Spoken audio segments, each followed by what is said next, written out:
Morning. Guess everything that happened yesterday wasn't just a dream then. Well, it's time for our next fairy tale adventure. We should head to the station Grandpa Almond told us about.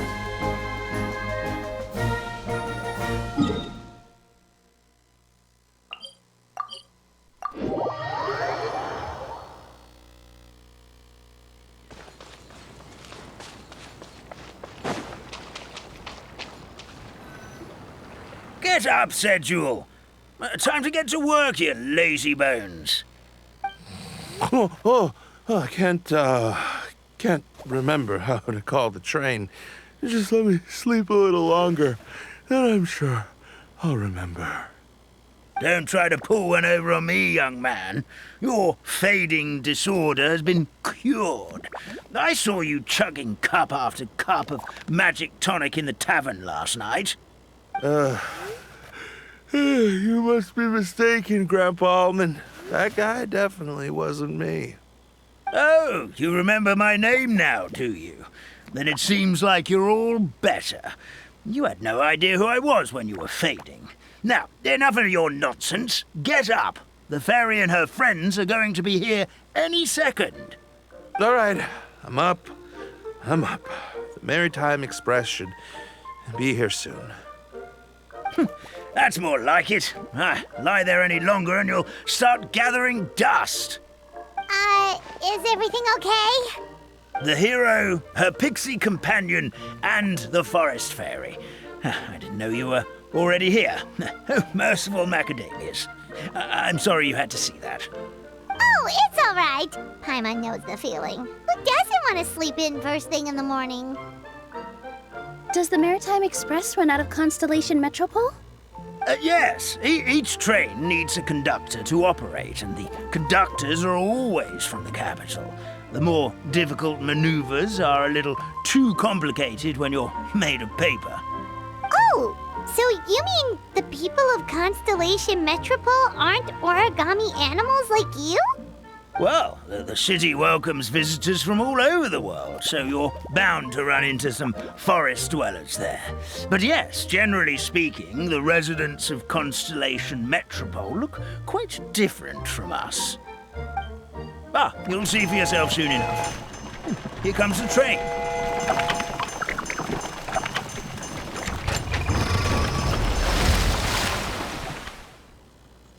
Pleasure to meet you, everyone. My name is Will, and I'll be the conductor for your journey today. I'm assuming you're the ones who called the train? Whoa, it's a little toy man! Yes, we called the train. The hero and the forest fairy need a ride to Constellation Metropole. The hero and the forest fairy, the ones from the prophecy. Oh, why didn't you say so earlier? We could have prepared a far more luxurious train. I'll just go back and get a better one. That's okay, Mr. Wheel. We're trying to get to the city as fast as possible. We just need you to get us across the sea. In your capable hands, I'm sure we'll get there in no time. Of course, my lady. It would be an honor. Well then, all aboard, sit anywhere you like. We'll get a stunning view of Simulanka no matter where you're seated.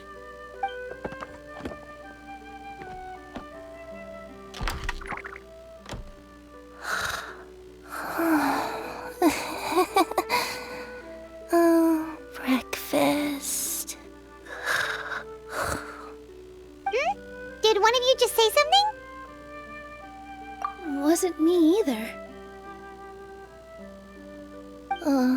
Breakfast.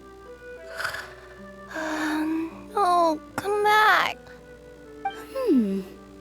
Sounds like the voice is coming from inside the train.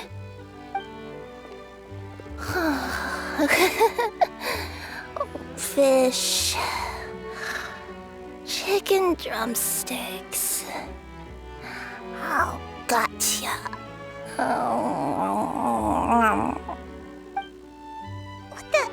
What's Kirara doing here?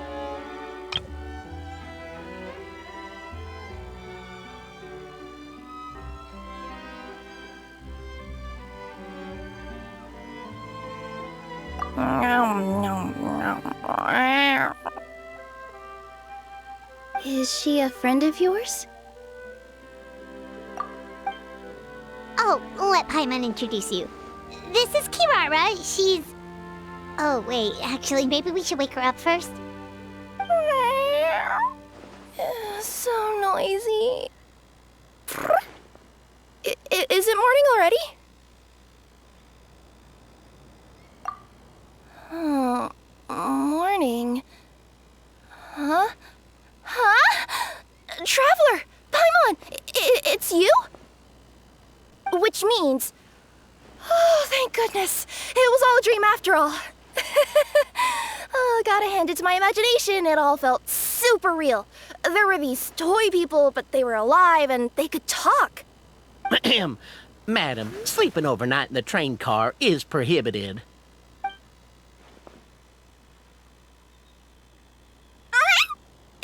It wasn't just a dream?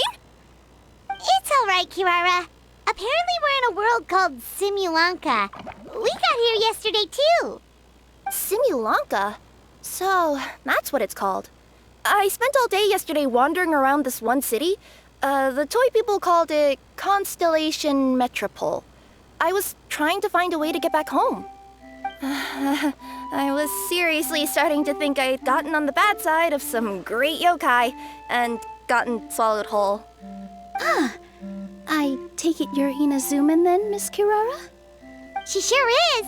But, Kirara here is kinda special. Let Paimon introduce you for real this time. Kirara is a Nekomata from Inazuma. She works as a courier for Komanie Express.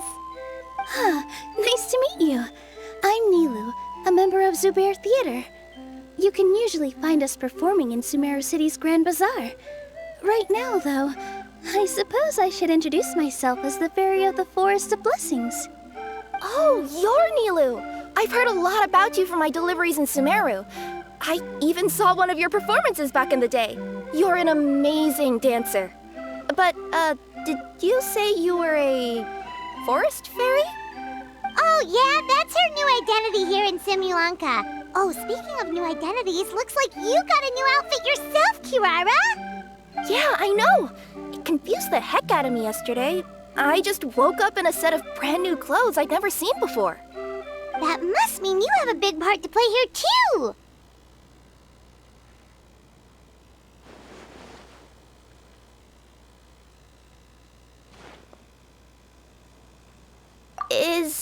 Is that a thing?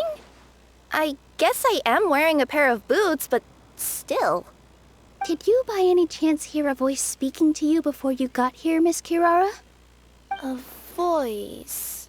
Oh, yeah, I did hear something. But I was so freaked out my tails got all tangled. So I, didn't catch much of what was said. Sorry for the interruption. But this, Nekomata friend of yours, she doesn't eat hamsters, does she? Or frogs? Oh, no need to worry, little guys. I would never do something like that. Well, unless I'd been out in the wild too long without anything to eat. Oh, speaking of eating, I am getting a little hungry.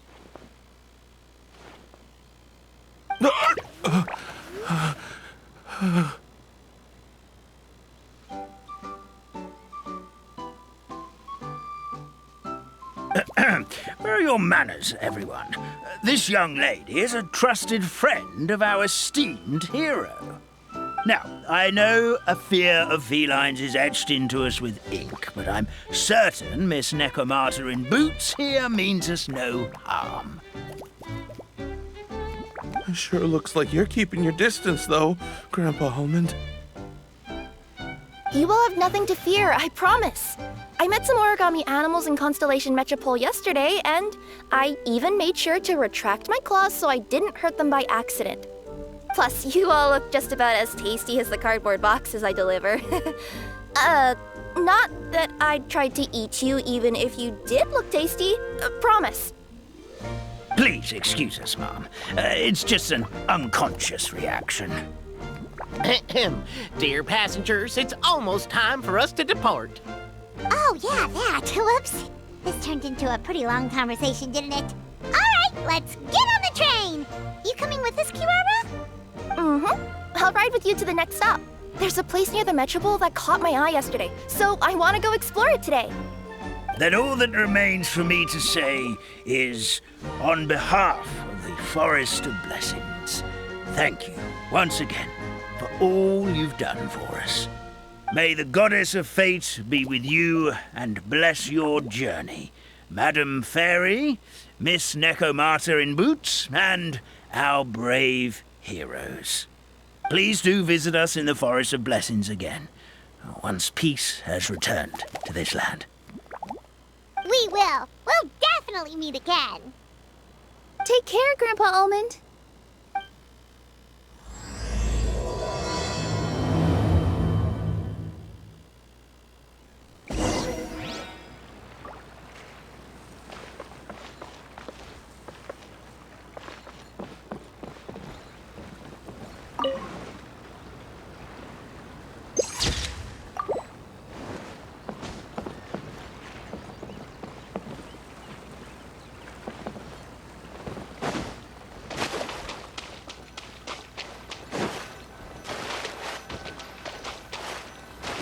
Behold!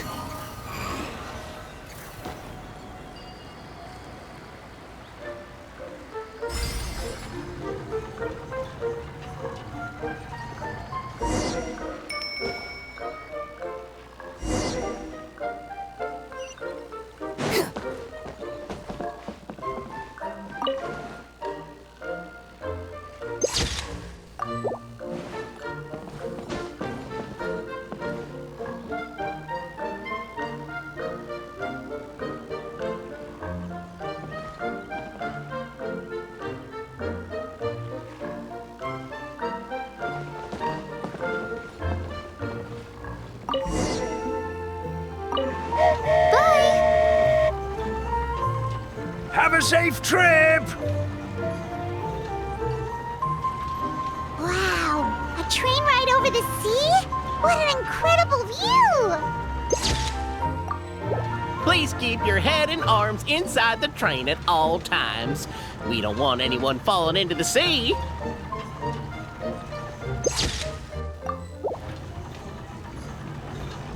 There's a train coming the other way too! Hey! And now that the fading disorder is cured, I'm sure the forest will be a lively place again in no time. I gotta go explore that forest at some point. It looked so pretty from the train. I just hope they, won't be too scared of me. We'll be arriving at our destination shortly. Please prepare to disembark.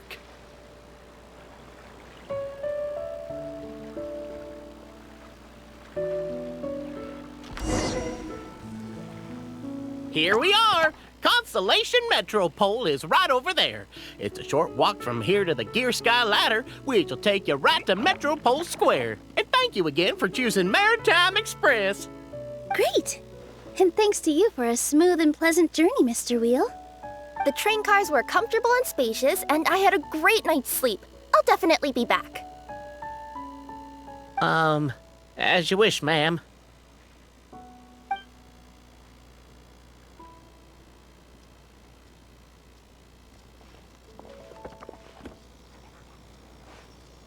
Where should we go next? Is that place you wanted to check out nearby? Mm-hmm.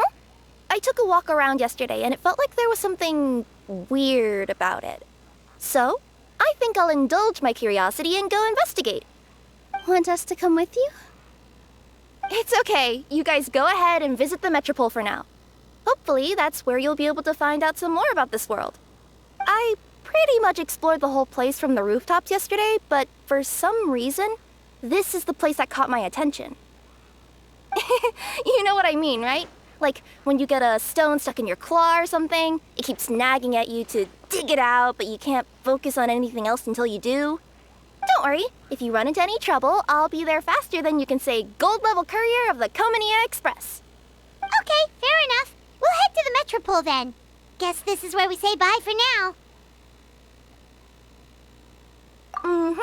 Don't worry about me. Let's not forget, I'm a yokai.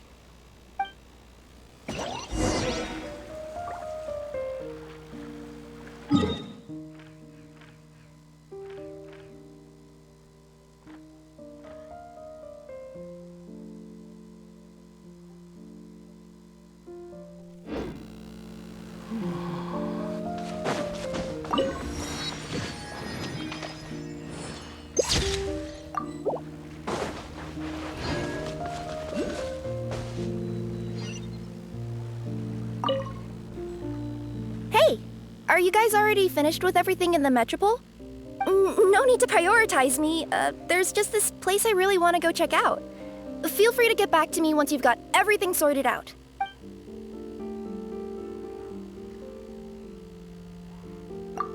Sure. Don't worry. I'm not going anywhere.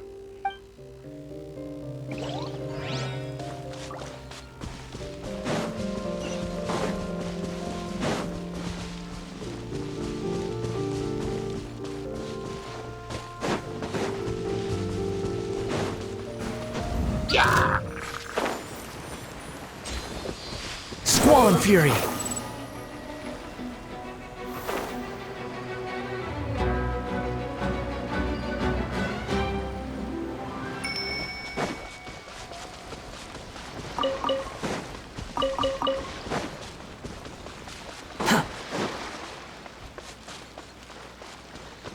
Help me! Somebody, please!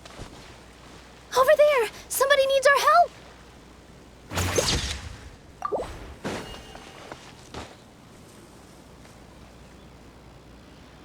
Help me! Help! Oh, Goddess of Prophecy above, would you kind souls please help us? What happened here? Why are you all suspended in midair? I mean, being stuck in midair still beats falling to the ground and being smashed into a pile of blocks, but... I told him to be careful, but... No, never mind. Now's not the time for that. My good friends, could I trouble you to turn the clockwork key over there? I'll explain everything in a bit.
Thank you.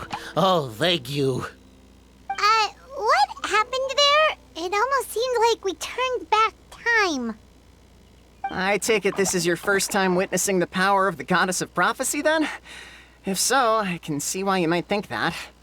Basically, this is a gift bestowed upon Constellation Metropole by the Goddess of Prophecy, who rules over the natural course of all things. It helps those who have deviated from their proper path to get back on track. Proper path? Do you mean Everything that happens in the Metropole has been planned out since the very beginning? Why are you saying that as if it's a bad thing? You're not explaining it clearly. Here, allow me. Of course, all the residents of the Metropole have the freedom to live their own lives. For instance, whether I use olive oil or sesame oil in my morning skincare routine is entirely my choice. But whenever something disastrous is about to happen, like when I almost got turned into a pile of rubble just now, the goddess's magic will activate in the world around us. So, in other words, it's kind of protection magic? To keep people alive? You could say that. There are other situations in which it activates too, but that's basically correct. Well, in any case, we're glad no one's hurt. Are you heading to the Constellation Metropole? Yep. Do you know where we can find the Gear Sky ladder? Oh, it's just that platform up ahead. The one with the key sticking out. That thing? Are you sure? Yep, that's the one. Pretty much everything in the Metropole runs on tracks and gears. The goddess of prophecy watches over it all. Which is to say, all the tracks are fixed. If a machine is set up to move forwards, it'll never move in reverse. This reminds Paimon a lot of Fontaine's clockwork toys. You mean, like those music boxes with dancing figures? I think I've seen one or two from the merchants in Sumeru. Yeah, exactly like that. Anyway, sounds like it's not gonna suddenly fall out of the sky, so Paimon's okay now. Should we get going?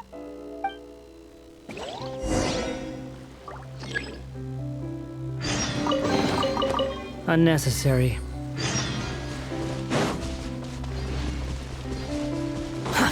Too slow.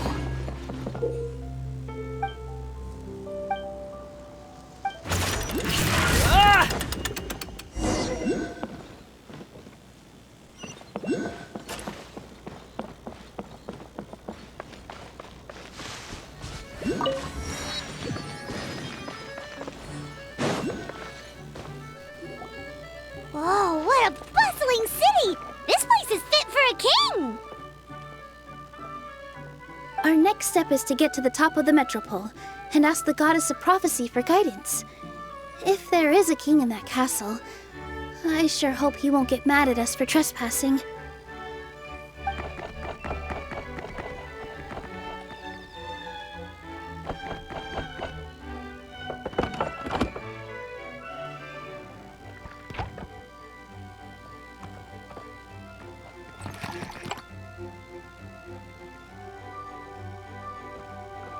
Make way for the king! Oh, darn, we jinxed it. Oh, no. Did he overhear us talking about us sneaking into his castle? Paimon hopes he's not mad. Silence!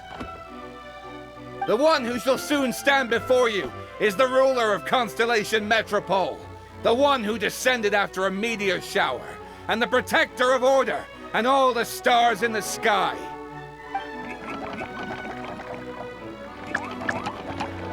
That's a long list of titles. I bid ye welcome, guests from afar.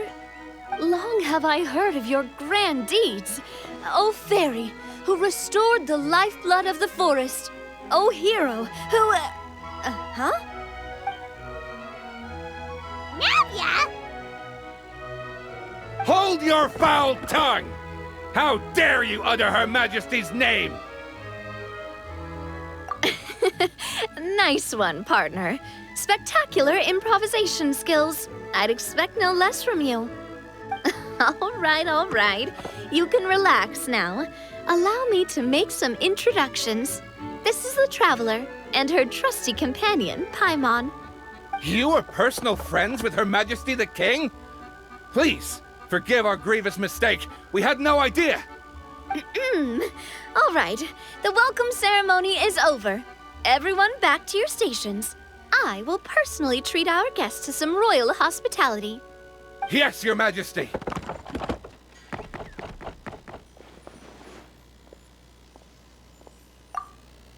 Oh, come on. I've already sent them off. So, anyway, how did you guys get here?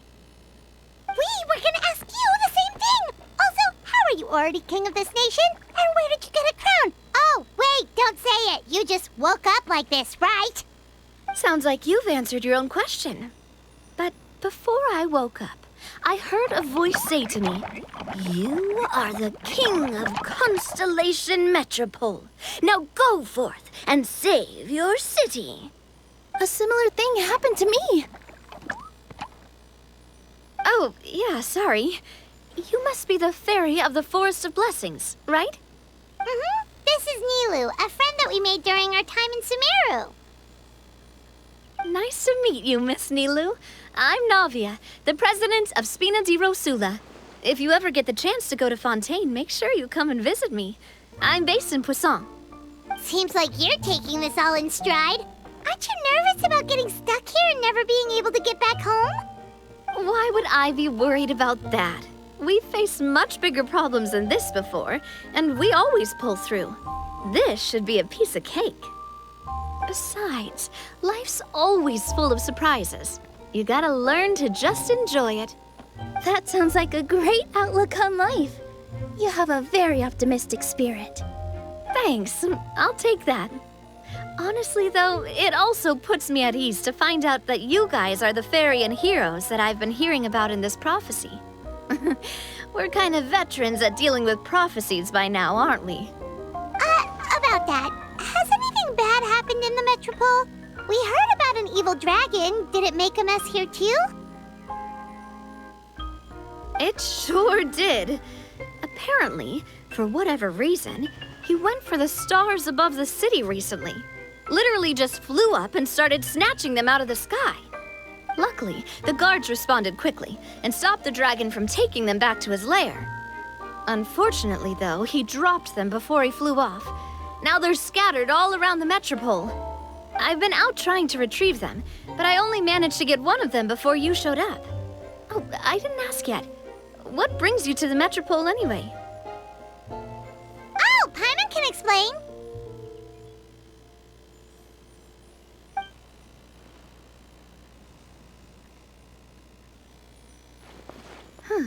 I see. So, you want to consult the oracle of the Goddess of Prophecy? Do you know how we can do that, Miss Navia? Well, the goddess's statue is indeed at the top of the castle. I can take you up there.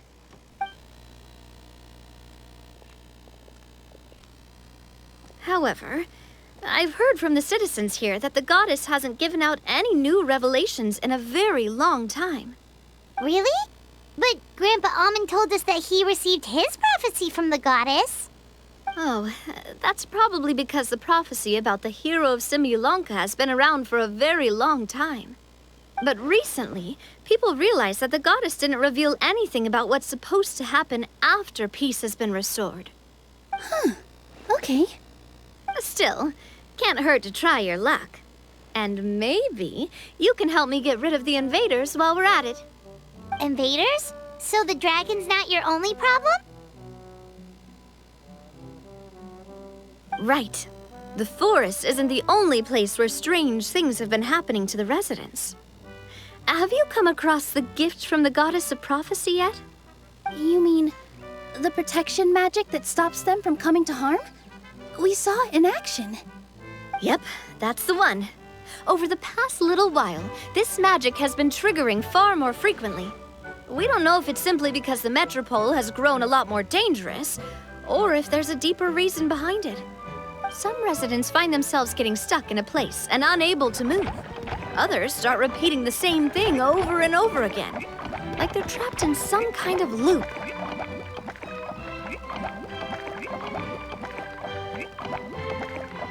If we were to use clockwork toys as an analogy, could it be that the tracks have eroded or the gears have slid out of place? That's exactly right, Nilu. That's basically what's happening. Anyway, some of the monsters outside the city saw this as an opportunity to launch an invasion. But we didn't see a single monster on our way here. That's because I already took care of most of them over the past couple of days. Of the remaining few, we trapped some of them inside the castle and chased the rest back out of the city. Okay, so to summarize, not only has the magic here gotten all messed up, But the dragons also knocked some of the stars out of the sky. Plus, there's a bunch of monsters in the city. Sounds like there's a lot more to fix here than in the Forest of Blessings. Well, defeating the dragon and the monsters should be straightforward enough. But how do we fix the magic? Supposedly, the goddess has had it all planned out for ages. One of her oldest prophecies says this: "Go and push the gear that connects up to the starry sky. When that time comes, I shall dance and return the tracks beneath my people's feet back to the stars in the sky." Huh? But weren't the tracks the gift that she gave to her people in the first place? Does that mean she plans to take the gift back? That's what the prophecy seems to be saying, yes. So, as a result, some people are against turning the gear, despite what the prophecy says, since they fear a future where they no longer enjoy the goddess's protection. But letting this drag on isn't the answer either, is it? No, and I think they know that. But they're just too afraid to take that final, terrifying step. They're still hoping there might be an alternative solution. Now, we could ignore their objections and go turn the gear ourselves. But...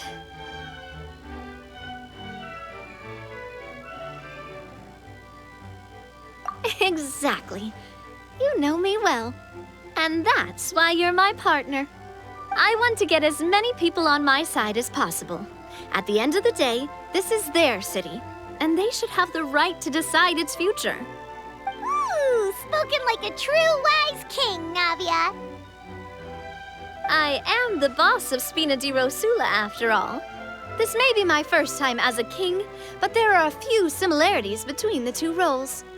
Traveler, Paimon, Miss Nilu, would you be willing to lend me your support? With your help, I'm confident we'll be able to find the most frictionless way to resolve the problems plaguing this city.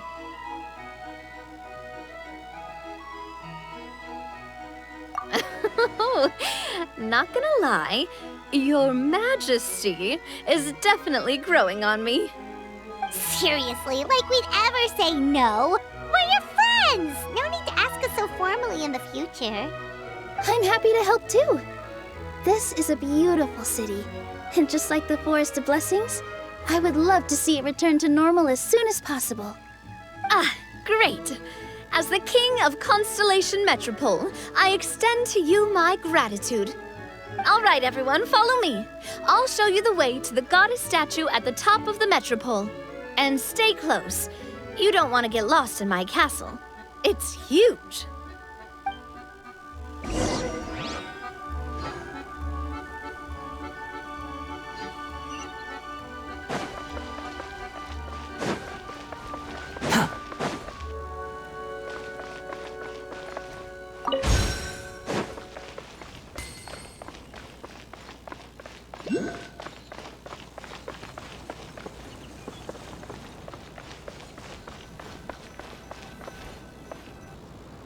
Huh?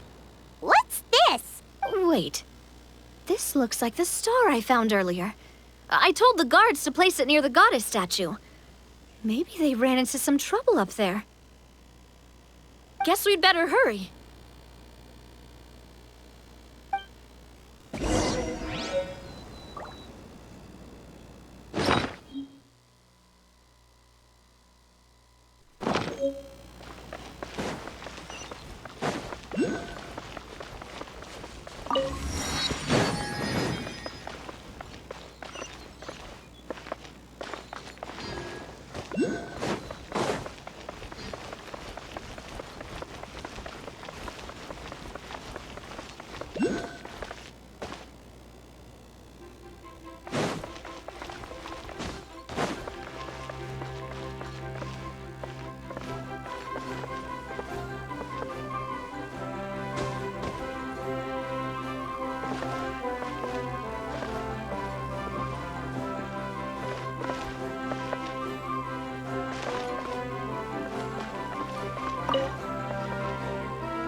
You think I've got a sharp tongue?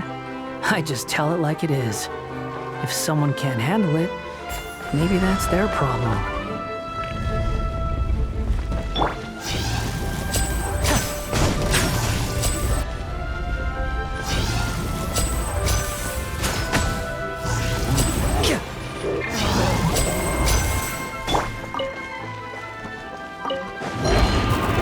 The wind knows me. Whoa! Why is the star on top of a mechanism? Uh-oh! More monsters incoming! On my knight! Cry loud! Let's get this show on the road! My show mustn't fail. Clouds high. The birds call! Wind strike!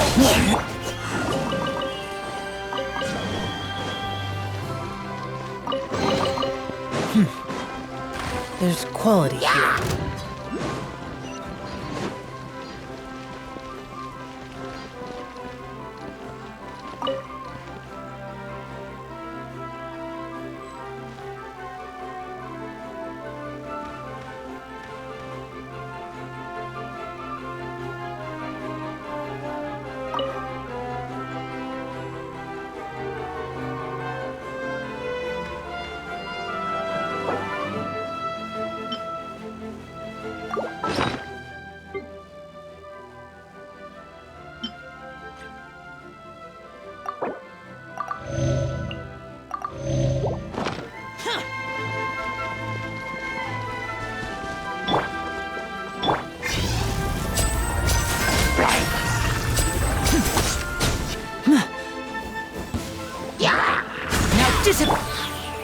One with nature.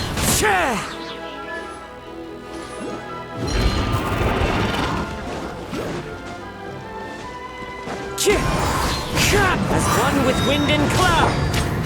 Step.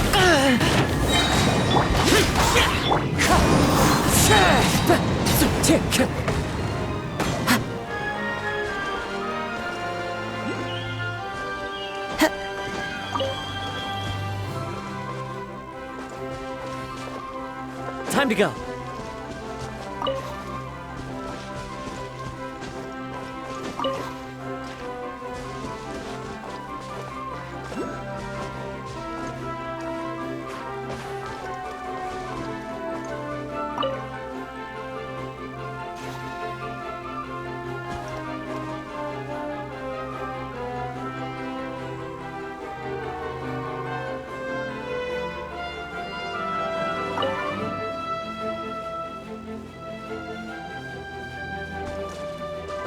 Another one in the bag! That sure was rough. A smile to my face.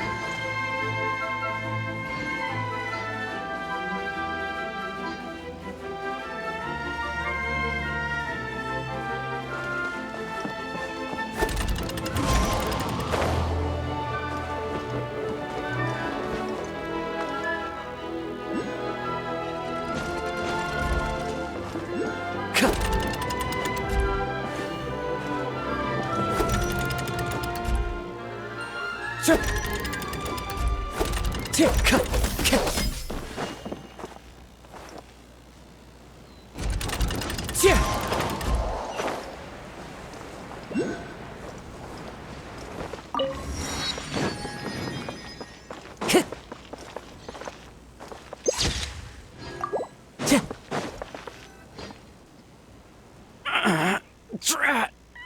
I can't move! What happened? Your Majesty! This conservative radical, he attacked us! He threw the star from the Astral Garden and even stole the magic thread linking the Oracle Pillars! But just as we were about to arrest him, the goddess's magic activated, and now we can't move! No! Nobody touched the celestial gear! What's an oracle pillar? You need to use it to pray to the goddess. I'll explain later. First, let's help these guys.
It's okay.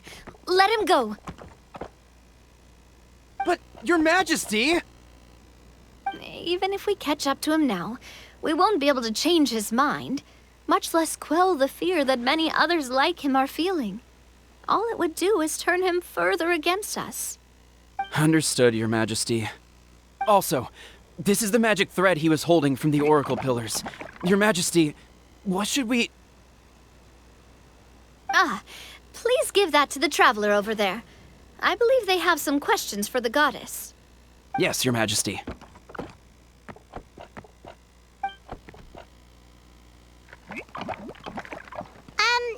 So, what do we do with this exactly? See those oracle pillars over there? Just use the magic thread to connect them together in a specific pattern, and the goddess of prophecy will answer your prayers. Oh! Sounds easy enough. Let's give it a try.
It worked!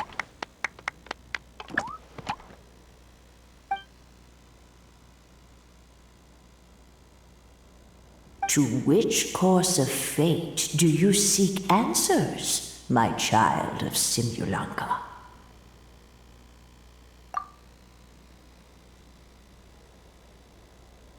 The hero from another world, supported by their companions, shall restore peace to this world.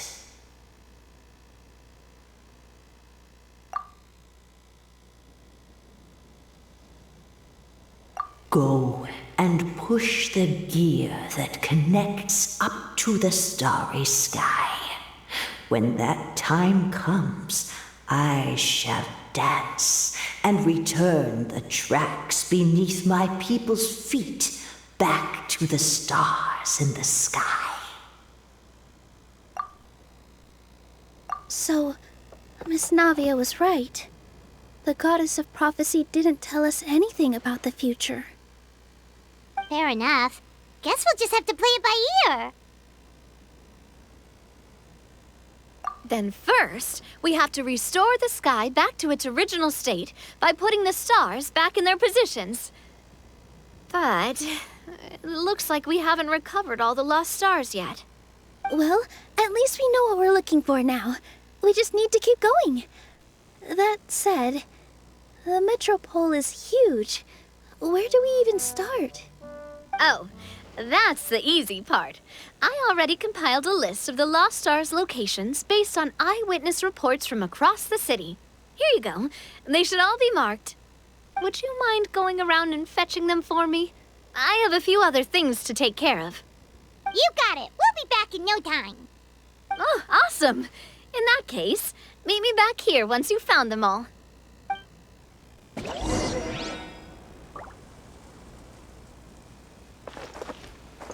How are you doing? Found them all? Sure, no worries. I'll be right here, so just come find me once you've retrieved them. I'm counting on you.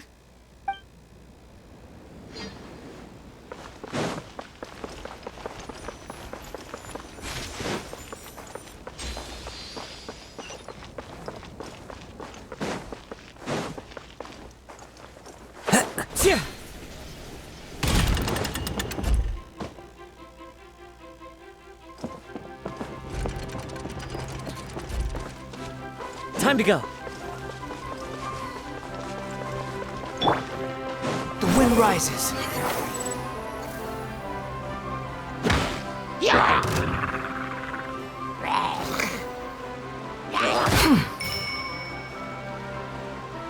Quit following me.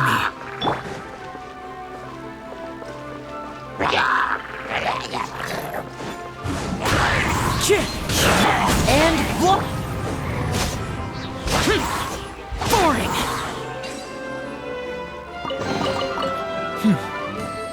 There's quality here.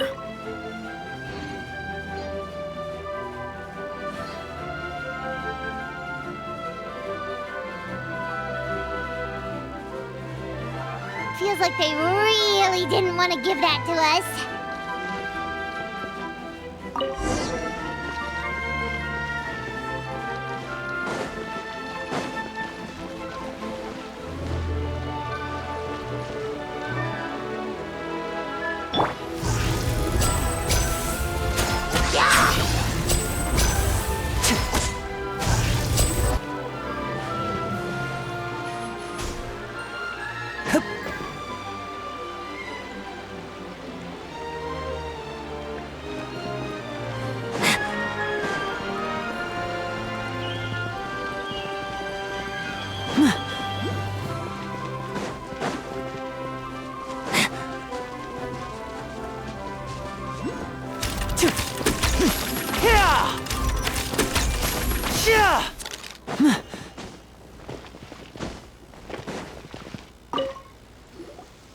How are you doing?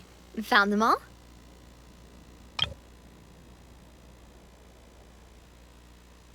Wow. You guys are efficient. Now let's go hang them up in the sky.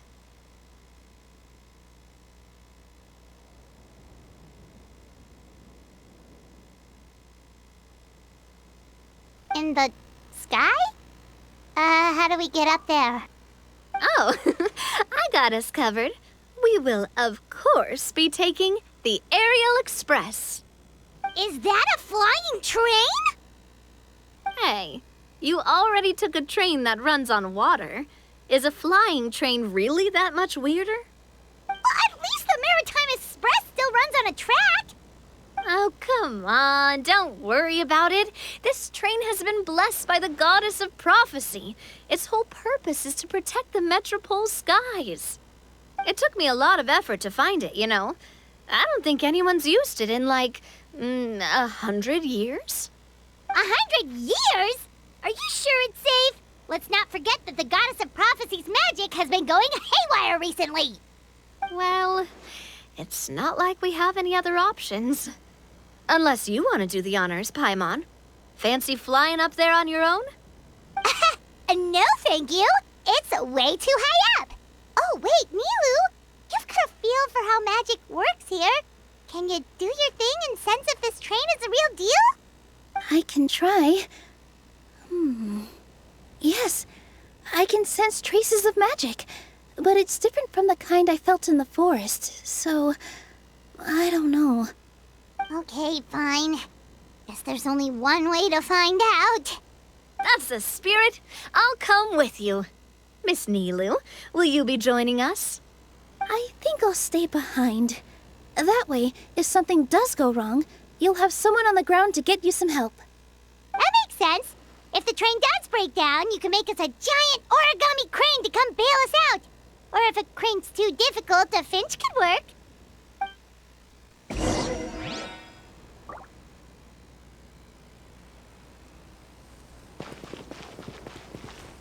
Best of luck! A finch, huh? I think I know how to fold one of those.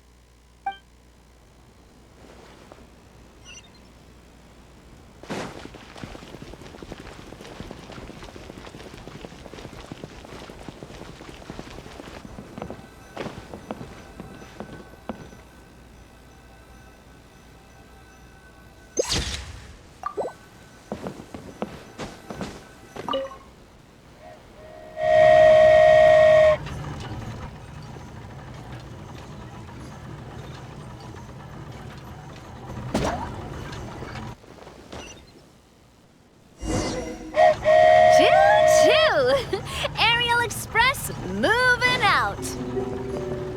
Whoa, it really is flying! What an amazing feeling. I've never been on a flying train before. Neither have we.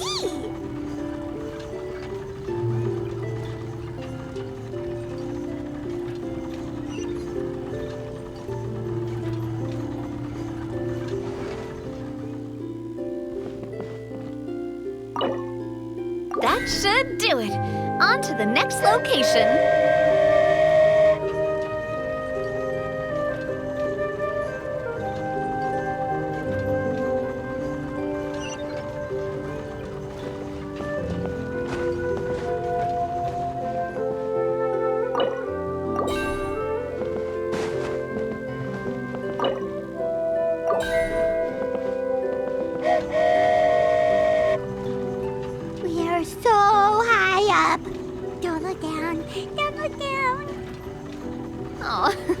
Hang in there, Paimon. The hard part's nearly over. After that, it's downhill all the way. Don't say downhill all the way! That is the last thing Paimon wants to hear!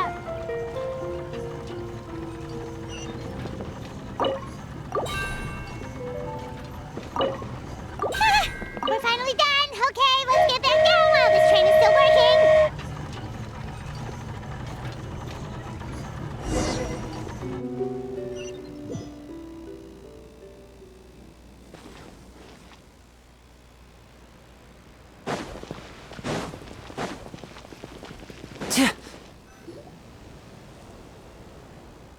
Great job! It looked like it all went smoothly. Yeah, and it was an absolute blast, too. You gotta ride with us next time, Miss Nilu. Huh? I'm okay. Thanks for...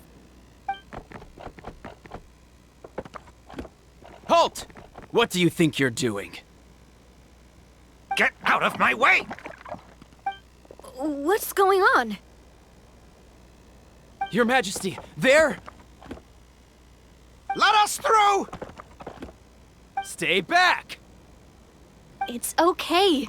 Let them through.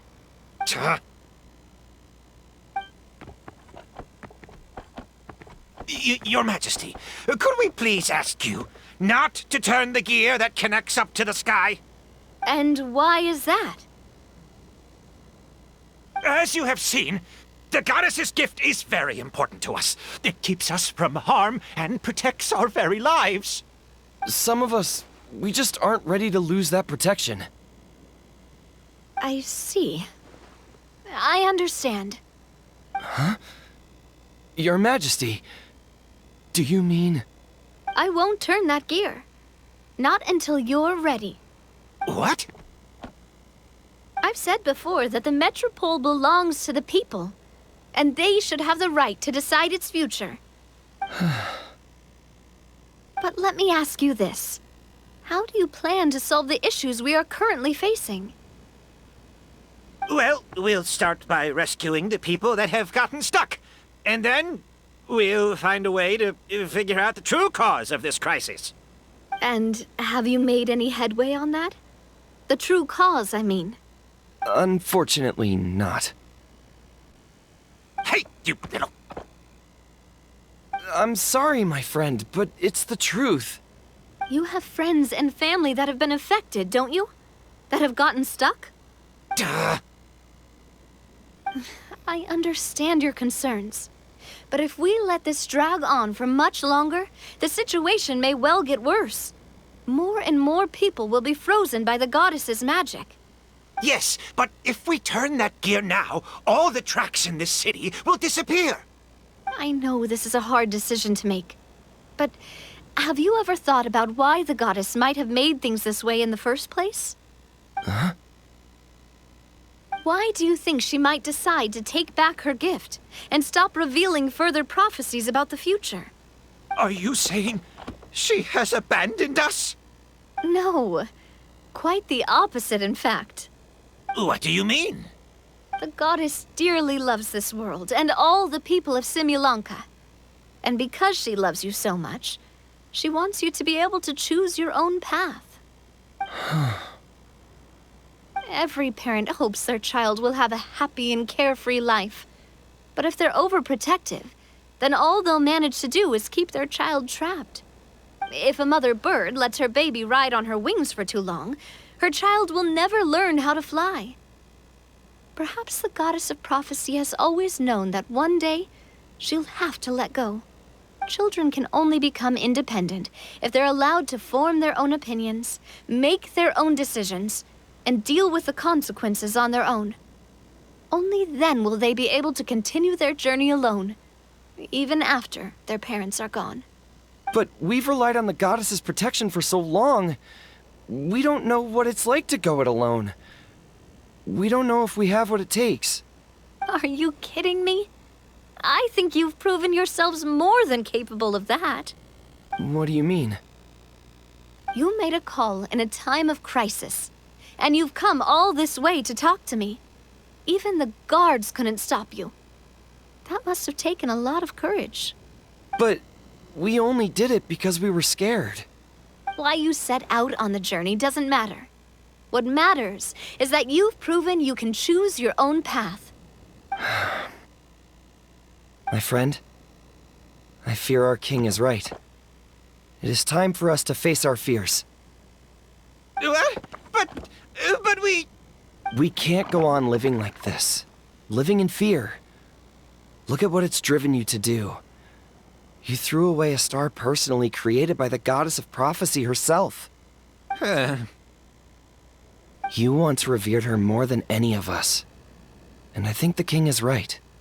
She hasn't abandoned us. So, why don't we put our trust in her one more time? I don't care anymore. Do what you want. Aw, he laughed. I'm sorry about my friend. That's just how he is. Always had a terrible temper.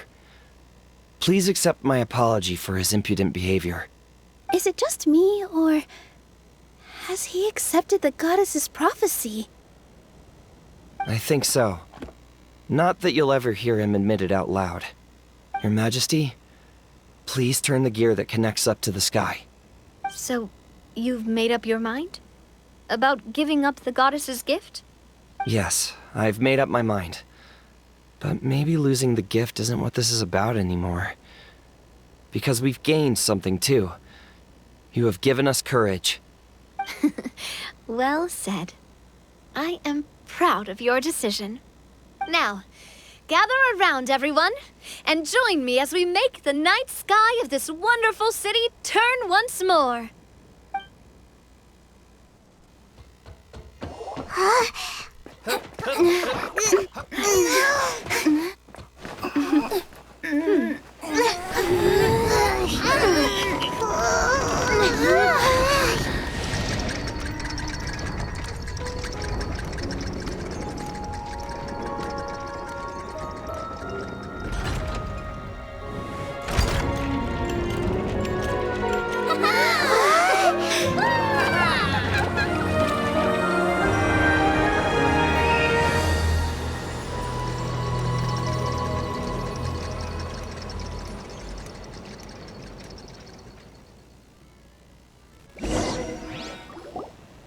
So the stars hanging in the sky, they're music notes. This entire metropole is a huge music box! That's incredible! How do you feel? A little scared and uncertain. But for some reason, I feel a lot more at ease. It's as if some kind of huge weight has been lifted from my shoulders. Figured out any next steps? To be honest, not really. But maybe I can start by having a heart-to-heart with that stubborn friend of mine. I have an idea.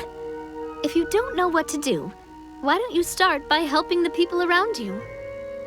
You mean the people who got stuck because of the goddess's magic? I mean anyone and everyone who needs your help. By helping others, you'll eventually find your own path. Trust me, I have experience in this. What kind of experience, Your Majesty? Yes. We'll need a formal organization with a catchy name before we go out and start helping people. Why don't we call it the Spina di Rosula? Spina di Rosula? Ooh, or even the Spina di Rosula di Simulanka. Yeah, that's catchy. Wow, big expansion for the Spina. Moving into other worlds now. Spina di Rosula. I like it. It's a great name. Let's do as Your Majesty suggests. Well then, how about I appoint you as the head of the Spina in Simulanka?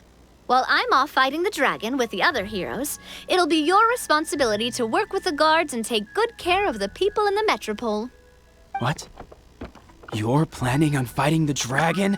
But no, Your Majesty, you must reconsider. He's right. Your Majesty, you can't. How are you two on the same side all of a sudden? Perhaps Your Majesty is unaware of this. The great dragon suddenly broke out from the Titanium mines one day and tore the end of the world to pieces.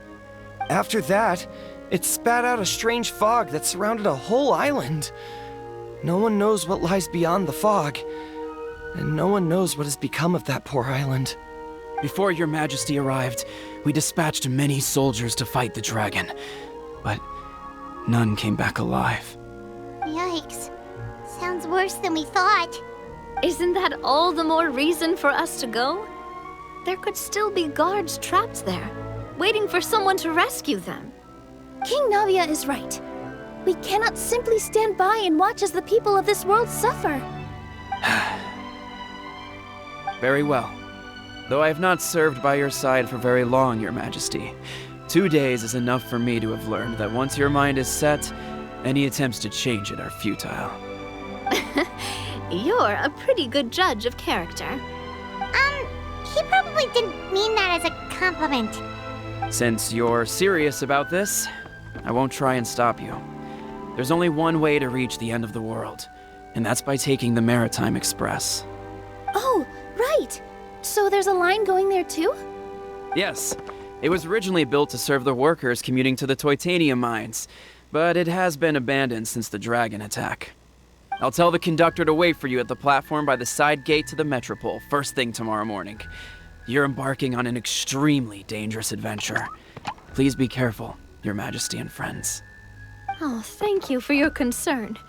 While I'm gone, I leave the Metropole in your capable hands. Yes, Your Majesty. Just call me boss from now on. That's what everyone in the Spina calls me, and it's what I'm used to.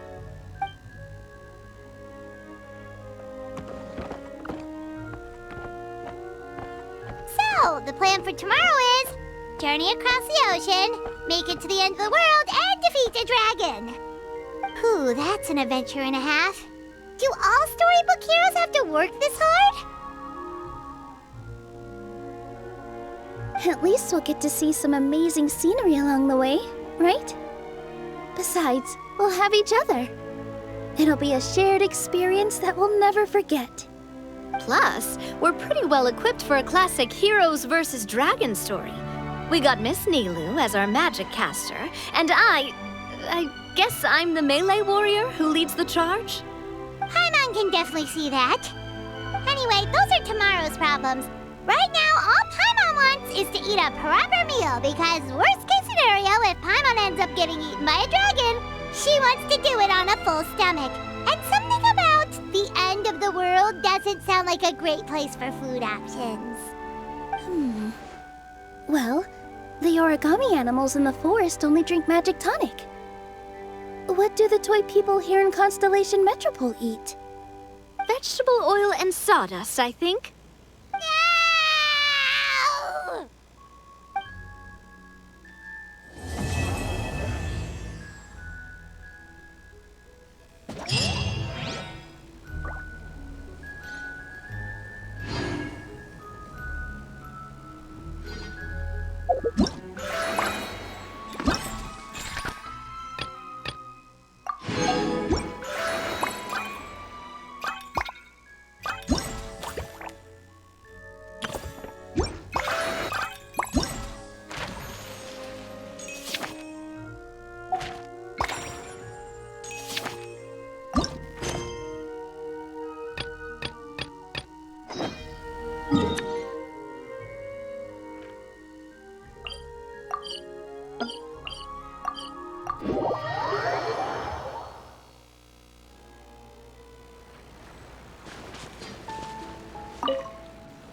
So, are you all set?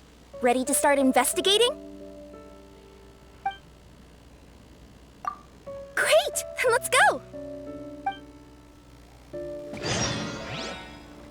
I've delivered packages all over, but I've never seen a mysterious fairy tale world like this before. Looks like nobody has gotten around to repairing this house yet. Ugh, even I wouldn't dare to sleep in there. It might suddenly collapse in on you.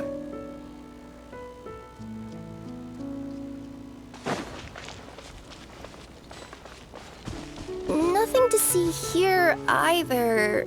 Maybe we can find someone to ask? Aha! Over there! I bet we'll find some people there. Let's go take a look.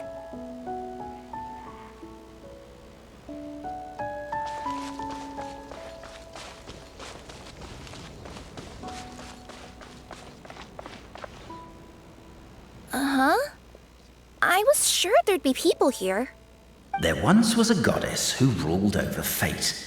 Before she died, she left 3 riddles for the kingdom she had created. What? Who said that? Long story short, on this day, a sentient feline, an outlander, and a diminutive pixie arrived on the scene. They saw a narrow path off to the side. Okay, but which side? Yeah, if you gave ambiguous instructions like that to a Comania Express courier, they'd give you the parcel right back and tell you to write the delivery address more clearly. Despite how obvious the answer was, the perplexed pixie and the flummoxed feline struggled to work it out. Although, perhaps a small part of the blame could be attributed to my dull narration. All right, let's try this again. The path on the left-hand side seemed to give off an enticing fragrance, as if to say, this is the way to wealth and glory. Ooh, that sounds like the start of a good story. Then what? Then what?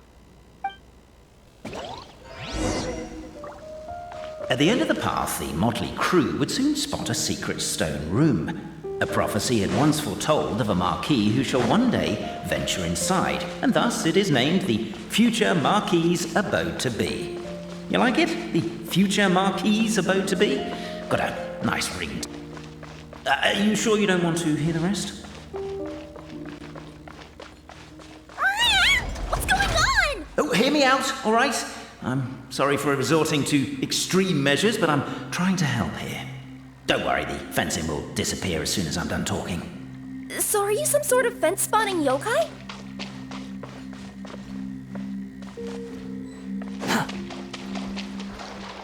I'll keep this brief. Firstly, the place ahead of you is a secret room whose purpose, per the legends, is to await the arrival of a certain Marquis. For that reason, it's called the Future Marquis Abode-to-Be. Secondly, when you get inside, don't sit on the chair in the center, or bad things will happen. There, that's all. Off you go.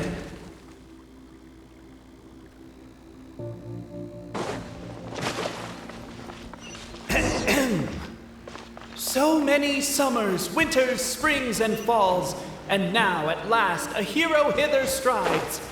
This realm knows not what lies beyond its walls. Its secrets mystify the world outside.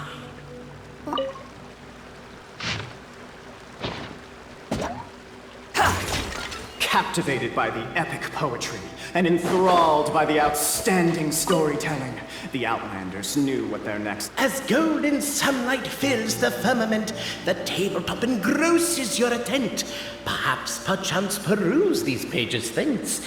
They surely represent no ill intent. Namely, to remove the clockwork key from the raised platform up ahead. Cafe, I just realized you said we all had to speak like bards, but every time you open up your mouth, I don't hear any rhymes. Yeah, I noticed that too. Perhaps the Outlanders are worried that something drastic will happen the moment they remove it. Maybe that's why they're investigating the area thoroughly first. Can't fault them for that. I'm wondering if we can take advantage of this downtime to discuss whether we really need to keep this up. Well, if you guys don't want to put on a voice and speak in verse, be my guest. Just don't blame me for your own poetic incompetence.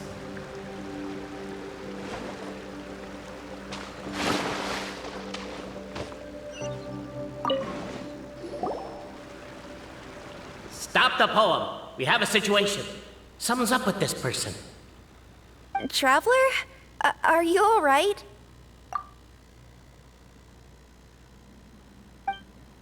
Come on, you can do it! This can't be how our story ends.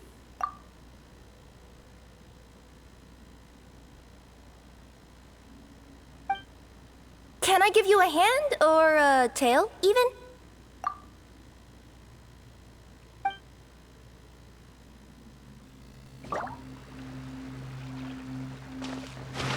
Quit following me.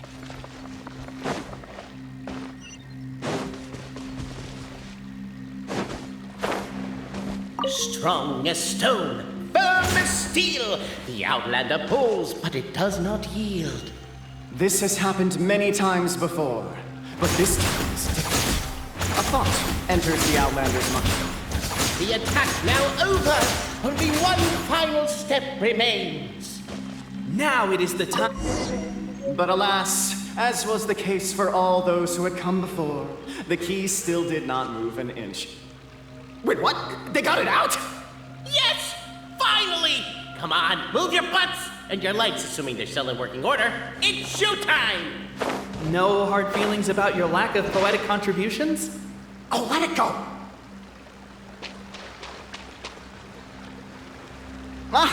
Welcome, esteemed and noble Outlander. Allow us to introduce ourselves.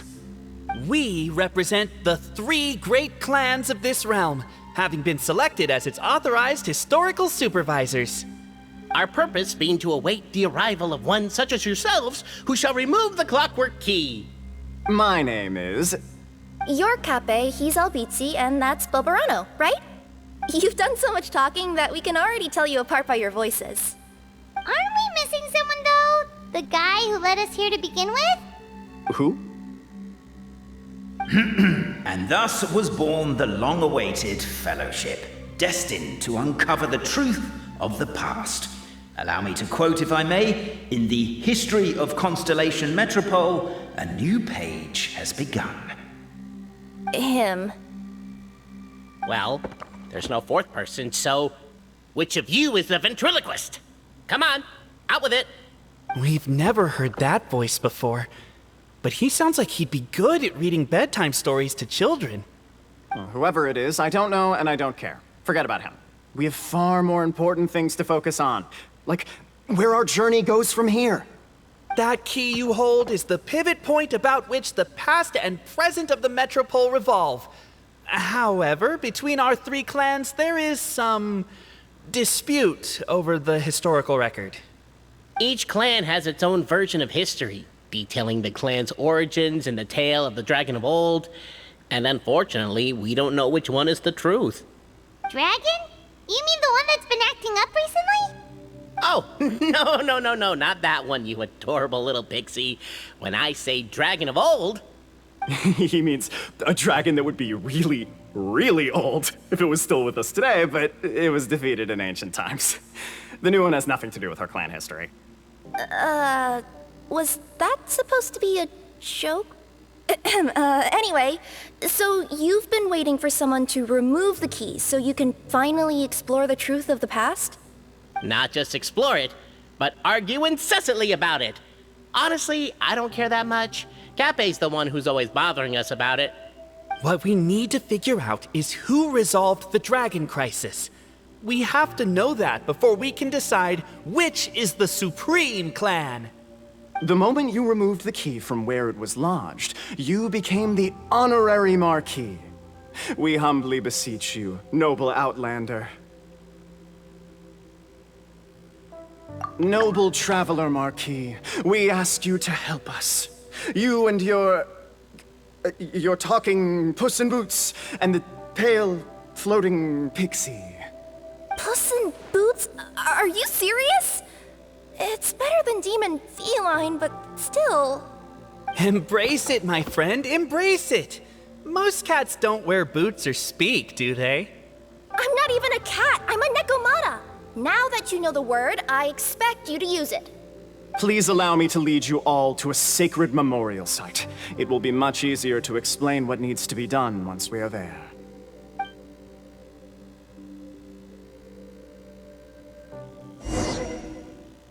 This place is sacred to my clan. It's where our brave forefathers once took up arms against the Dragon of Old. After a bitter battle that dragged on for many days and nights, finally, our forefathers fought the dragon into submission, and it fled. They took turns, though. Some forefathers worked the day shift, while others worked the night shift. So they say. It's just a legend, though. Wait a second? Did I just hear you admit that your clan's history is just a legend? A history, legend, who cares? My clan was definitely courageous, that's the point. That's the truth. And isn't the truth what we've all been arguing about non-stop for all these years? Cape's words gave the traveler food for thought. Could it be that the truth in a fictional world is equivalent to fiction in the real world? But that would have to wait. Apparently, Cape was not alone in his pilgrimage to this sacred site.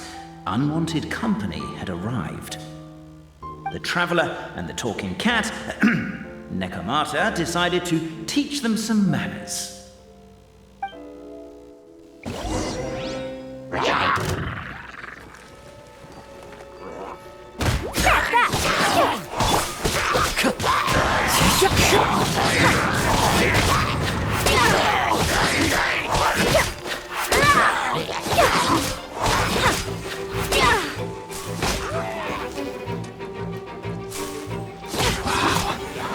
True display of heroism and valor. It was as if the spirits of my ancestors were fighting through.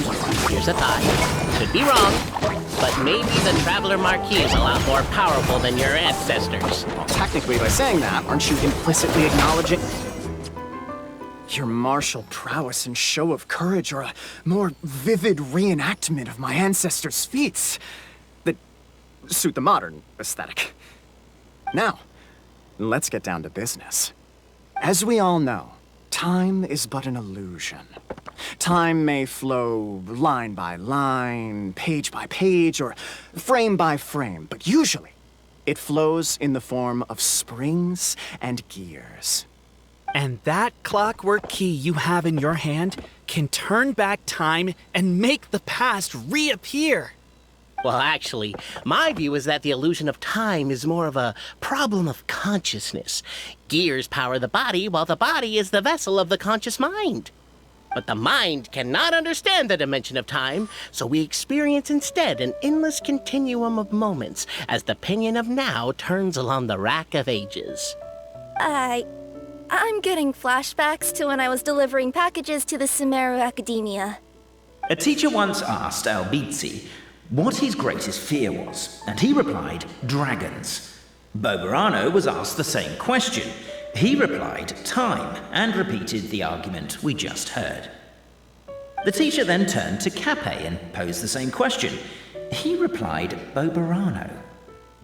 The manuscript that tells the truth of the historical record, the blueprint to all of creation, the work of the great mage themselves. It can be found at the beginning of the Girak, and on the very first page of the book. Paimon didn't follow all that, but basically, you're just saying that we need to put the key in and turn it all the way back? Exactly.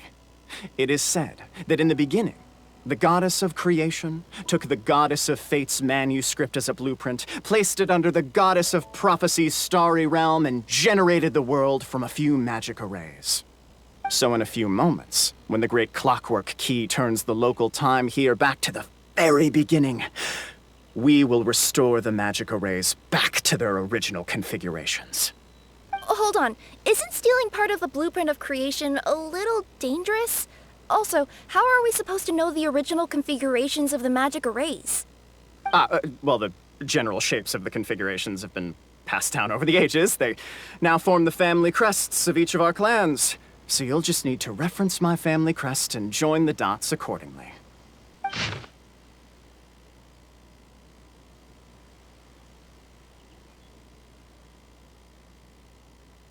To address your other concern, when the house has already been built, do you really think that taking away the construction crew and blueprint will cause it to collapse? The Traveler Marquis prepares to insert the great clockwork key into the nearby keyhole.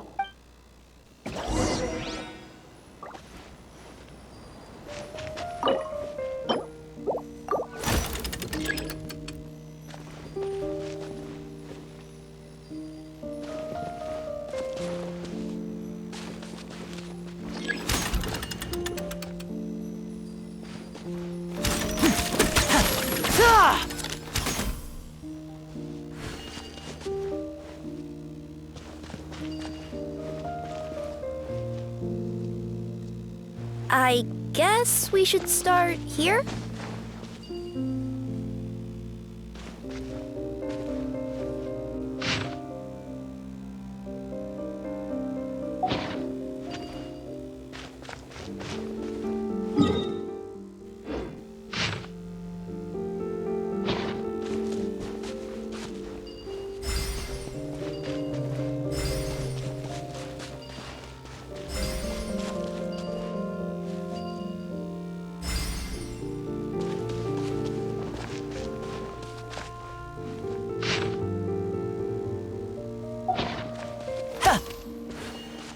Why don't you give it another try?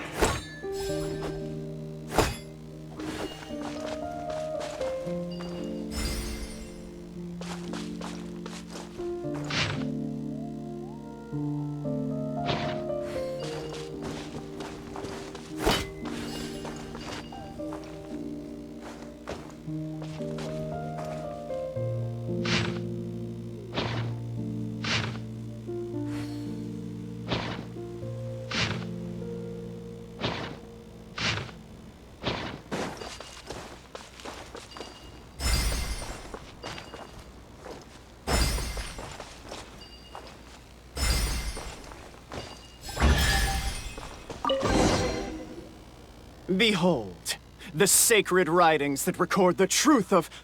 No, wait. That have shaped the truth of history. Gather round and let us bear witness.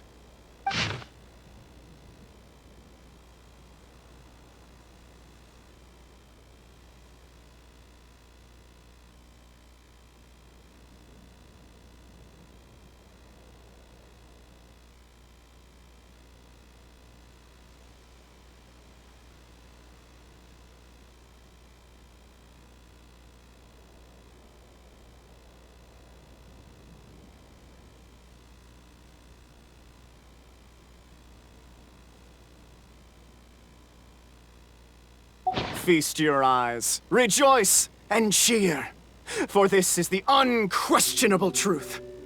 Look at the signature. Nobody is capable of forging that. I don't believe it. So, all along, our histories have been false? Don't lose heart, Albizzi. It does not follow from his is true that ours are false. That might be the most bogus logic I've ever heard. But keep up the mental gymnastics, Boborano. Been waiting for that look of jealousy on your face my whole life, and I'm gonna savor it. And yet, it seemed that this conundrum could indeed have more than one solution. Everyone agreed that there may be more than one truth. The party decided to visit the sacred sites of the other clans and see what their documents had to say. Isn't a narrator supposed to remain detached and objective? It feels like you're forcing a narrative agenda on us here. Well, whatever. I'm in a good mood. Let's do it. The instructions say to repeat the process 3 times, and besides, I'm looking forward to watching you both be sorely disappointed. Let's do my clan next. I'll lead the way. We'll need the key again, right? Let me see if I can pull it out. Yoink!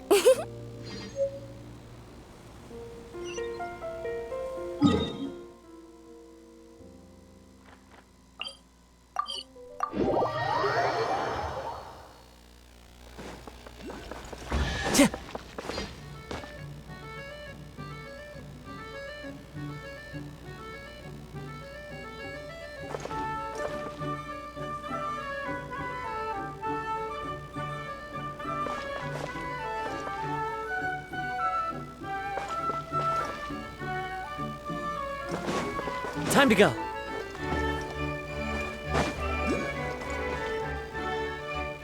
The party finds no pedestal in which to place the great clockwork key, only a locked door. Where's your clan's pedestal? Oh, let me guess, you hid it away in advance to save yourself the embarrassment of having it exposed as a fake? You done? Okay. Now, since my clan's main claim to fame is... Misinformation, half-truths, and fabrication. Ah, shut up, Cape. Shut up, Cape. I swear, if I wind up dead one day, the murderer was Boborano. Let those be my last words. My clan's claim to fame is that we outwitted the dragon of old and stole its treasure. Ergo, all articles of value that we own, including the pedestal for the clockwork key, lie behind that door. So, next step is open the door? Almost. There's one step before that. The door is protected by a smart interrogation system. We have to answer its questions, and if we get them wrong, we will alert law enforcement. Jeez! Well, do you at least know the answers? The correction fluid of time has dyed white the pages of the Book of Wisdom. No, I don't know the answers. But worry not, I had a quick word with the constabulary in advance. They'll ignore the alarm if we get the questions wrong, so answer without fear.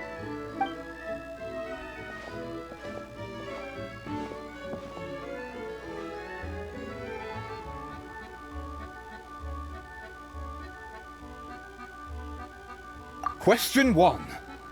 Who is it?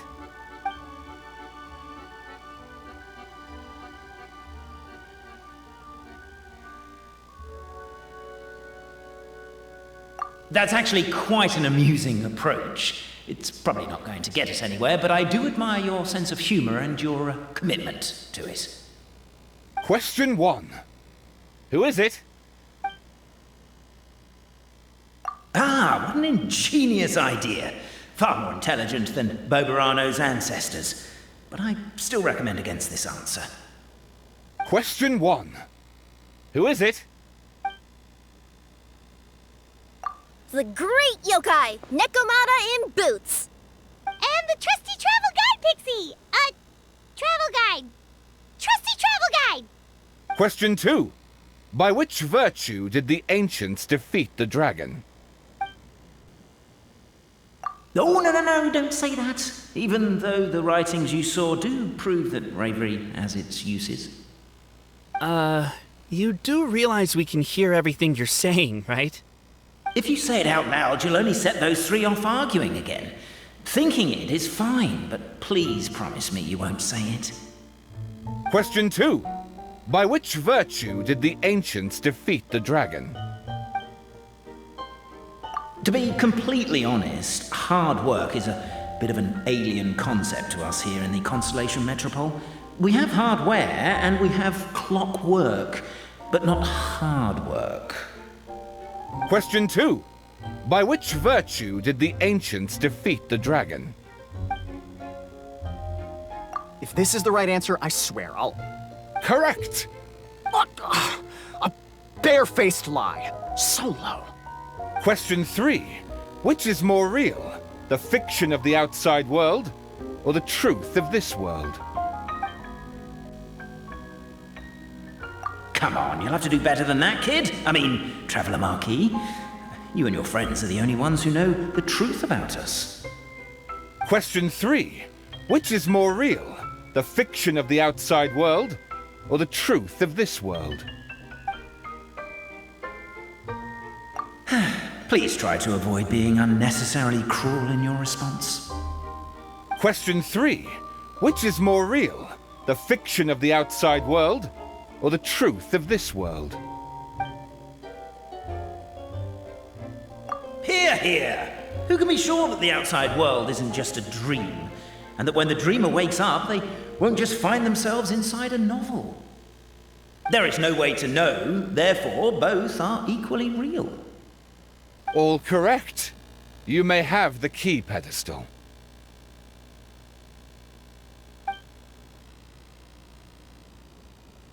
Traveller Marquis, you know what must be done. Please insert the great clockwork key. Oh, and this is my family crest.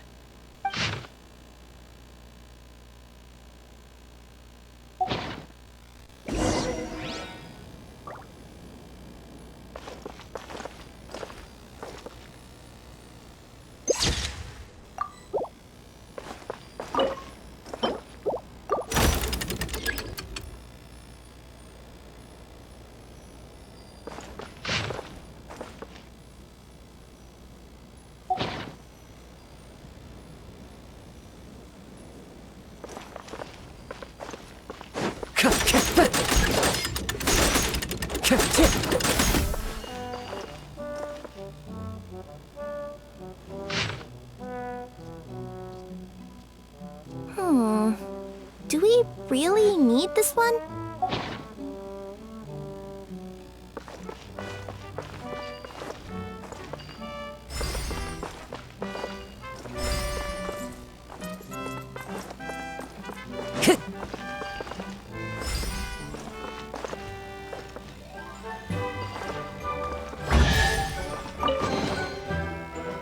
Now, let me see what elaborate fiction the Clan of Wisdom was able to conjure up.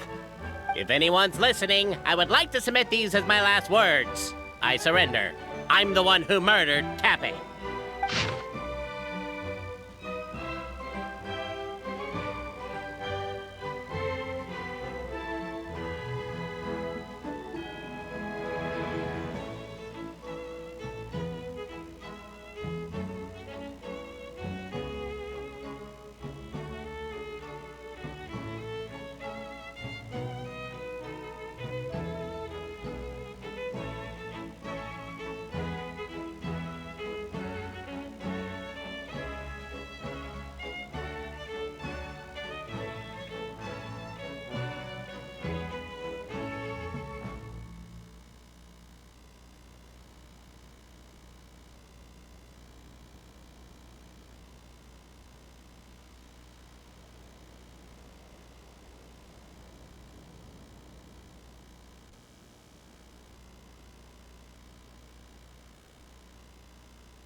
Look! My clan's history is true as well!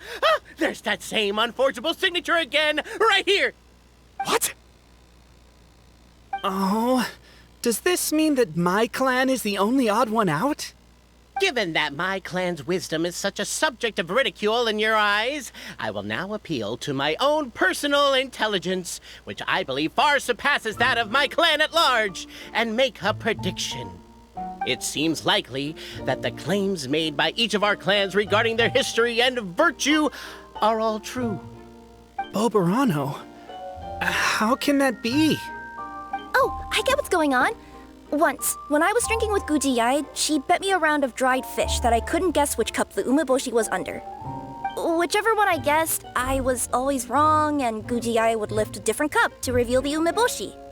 But then, I learned later from one of the shrine maidens, Miyuki, that all of the cups had an umeboshi under them.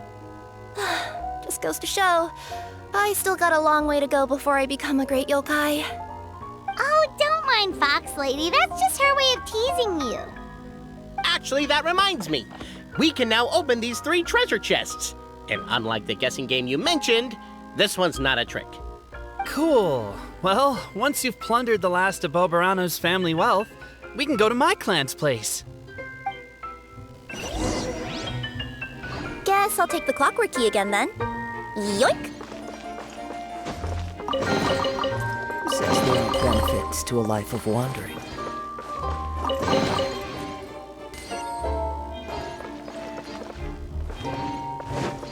Time to go.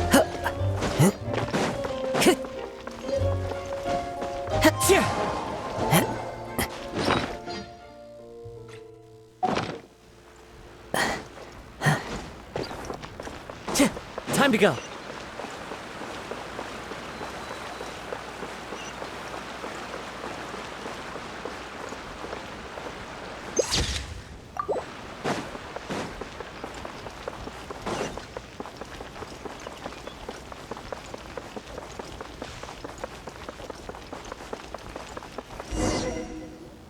The cohort of truth-seekers followed Albizzi to his clan's sacred site. They arrived to the site of a giant guard towering over them. Up ahead is my clan's gigantified guard. He can be a little pig-headed, and he's incredibly strong. Your weapons won't even scratch him. Wait, but wasn't Kappe's clan the one that's all about strength? So, what do you guys believe in then? Oh, the guard is one of Kappe's people. Size is a coveted trait in the clan of strength, after all. Mine is the clan of empathy, and our key contribution is growth serum. What's sympathetic about that? Our ancestors believed that, just maybe, the dragon of old didn't mean us any harm at all. Perhaps the dragon simply didn't notice us, since we are so very tiny. So, they drank the growth serum and grew even larger than the dragon. Then, they set the dragon down, calmly explained their perspective, and eventually taught it how to empathize. The serum isn't what it once was, though. Nowadays, it doesn't make you grow all that much, and it actually makes you lose your empathy. So, I advise we take a detour. Despite Albizzi's words of caution, somebody, no doubt, has other ideas. Surely we could avoid a conflict with the guard, they think to themselves, if we could just try to understand one another. You could, of course, just take the path to your left and go around. But some people are gluttons for punishment. It's all part of the experience, I suppose.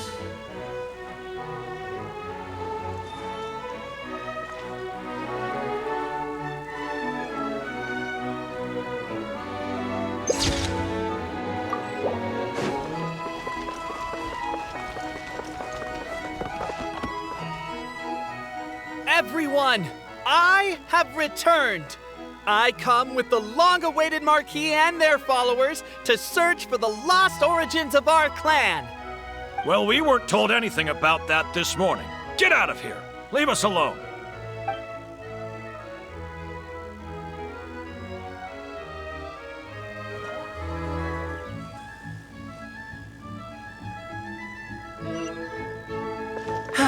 You and Albizzi only wanted to strike up a conversation with the guard. But since greeting you wasn't one of the items included in today's schedule, the relationship quickly soured. If you're just looking for a way in, why not consider taking the path on your left? Why is my own clan treating me like a villain? You've been away too long. We all have. Feels like we've been waiting forever.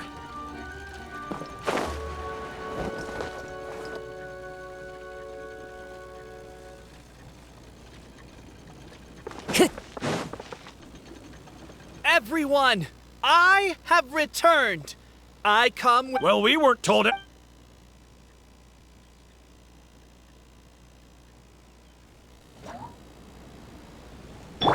Squall Fury!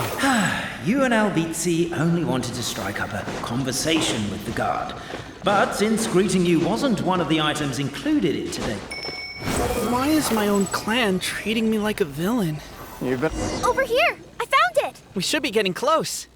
Why is this place so full of junk? Are you the kind of people who never throw away the box when you buy something because you're worried you won't be able to return it without the original packaging? We'll never find the Oracle Pillars in all this mess. Never mind that. We have a more pressing issue. It seems there's a slight problem with my clan's family crest. The Marquis may need to utilize their wisdom to solve the issue.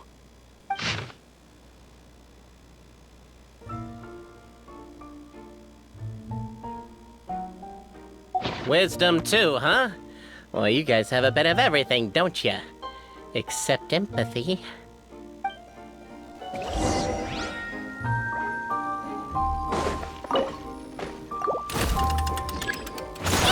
Keep the noise down! We don't want to alert the guard.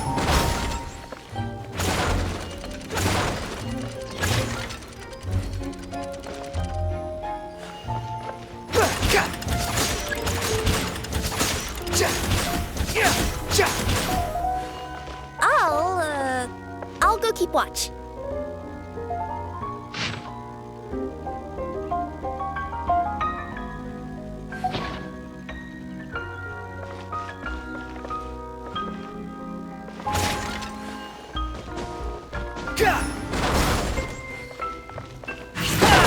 Can't you destroy the boxes a little more quietly?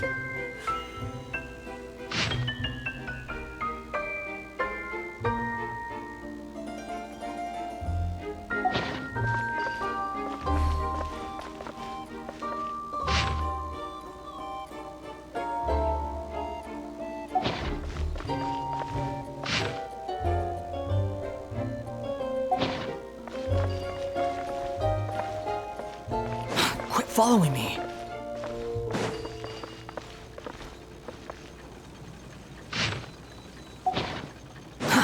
Too slow.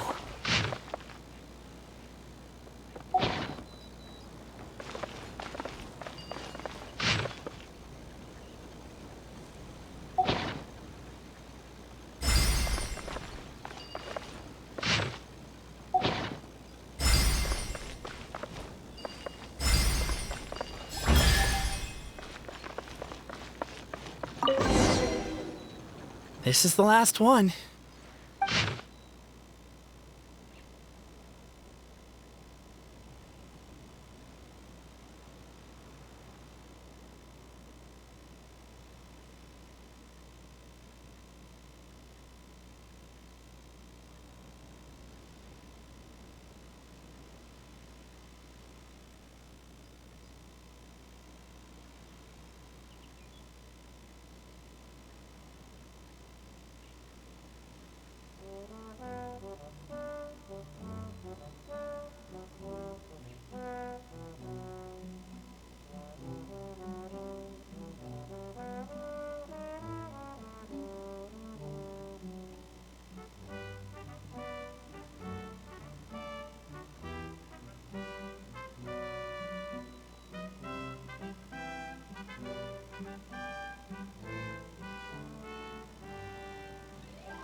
The signature.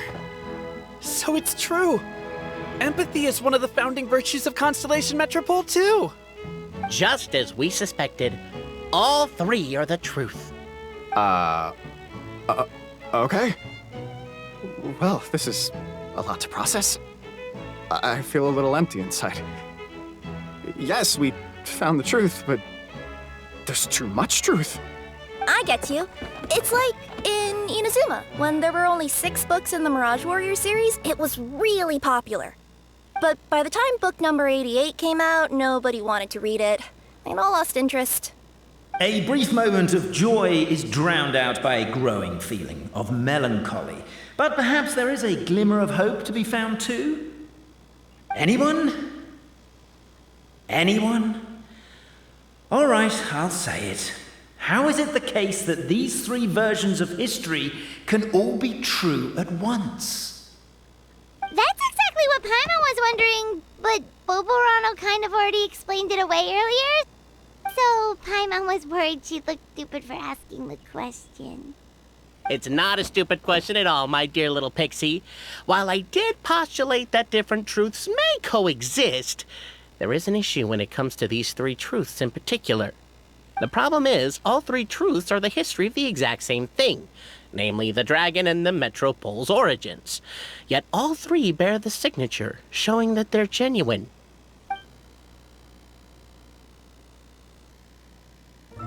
Suddenly, the sound of a bell rings out.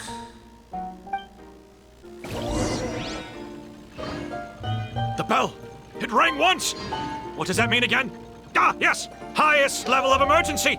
Everyone, to the main entrance! Stat! Bring all the glue traps and place them outside the gates! The whole city is on the lookout, and there's only one way out.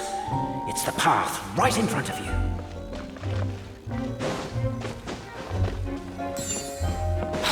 Why'd they ring the bell anyway?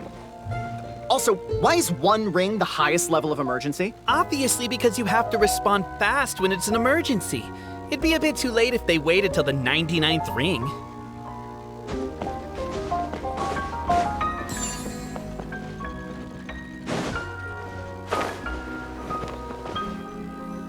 They're outside! After them!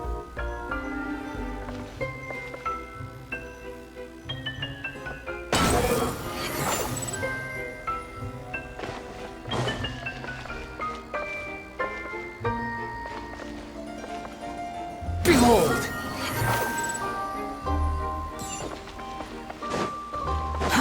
Too slow.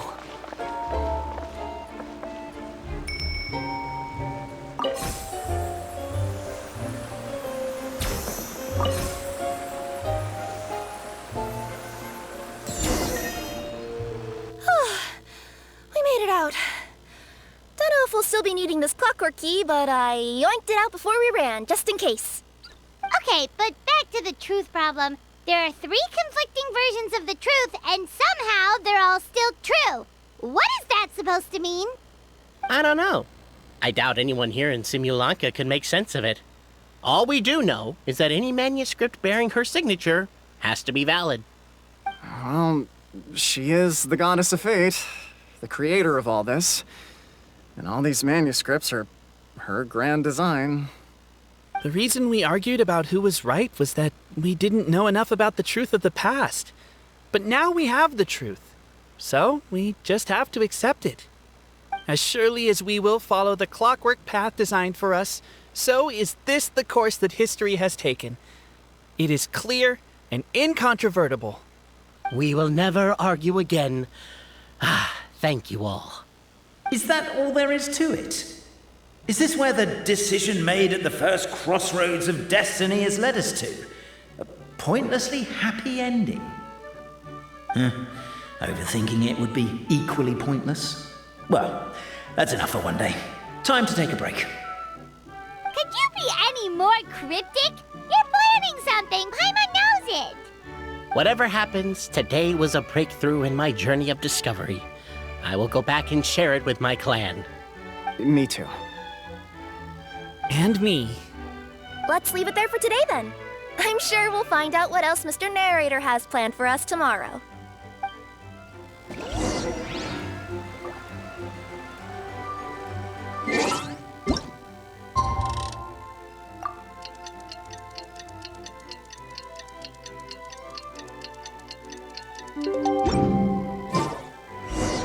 What a beautiful day, thought the traveller, before she was overcome by a creeping sense of foreboding. The voice in her head grew louder. Must go to Pendulum Lane. Pendulum Lane is just up ahead. Something must have happened here after all. Everyone's crowded around. Oh my god, this is terrible! I don't understand. The three great clans of Constellation Metropole have finally made peace with each other. Who could have done this? What happened? Oh no, someone's lying on the ground. Cappe! How did this happen? Cappe, you idiot! Wake up! You need to revise your last words or everyone's gonna start suspecting me! Last words? What did he say? If I wind up dead one day, the murderer was Boborano. Ugh, you could have at least pretended to not remember it. I'm sorry, Boborano, but this is an interrogation. I have to give the detective straight answers. Don't worry, Boborano. I don't consider you a suspect, nor do I have the authority to charge anyone with a crime. So, are you the last people to have had contact with him? My sincere condolences. You were travel companions, right? It's a real tragedy. I'm afraid he'll be out cold for another hour and a half, at least. Huh? Yeah, I know. It's despicable. Hitting someone in the back of the head is the second worst act of cruelty there is. The first being replacing their gear oil with extra strong glue. So, Cappe's not dead? His gears, metal frame and shell are all still in excellent condition. It's just his energy supply that's been all messed up. Wait. But surely you can't be suggesting that just because Cappe isn't broken, there's no need to go looking for the culprit. No! There's a need! Huge need! Unfortunately, this is rapidly turning into a cold case. There's no evidence and no witnesses. Unless there's an official clockwork pedestal or the goddess of prophecy around here somewhere. Excuse me. Then suddenly the long-lost dragon of old flew across the sky. Where? I didn't see anything. Wait, why can't I move? Oh, my mistake. It was just a cloud. Or a bird. Or something. If only we could turn time backwards and replay the crime. Isn't that one of those, clockwork socket things right behind you? So it is. No wonder everyone here is suddenly struggling to move. Traveller, if you please, let's recreate the crime scene.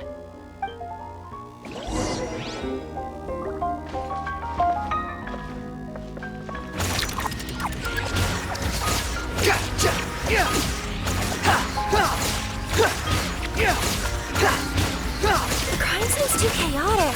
I can't make heads or tails of it.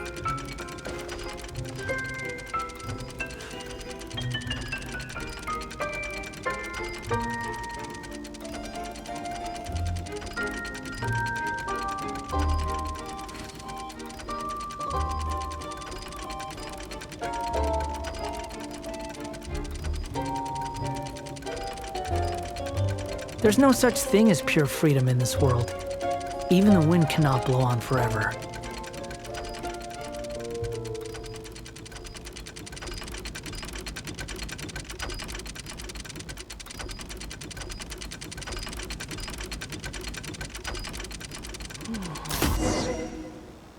Well, that clears it up.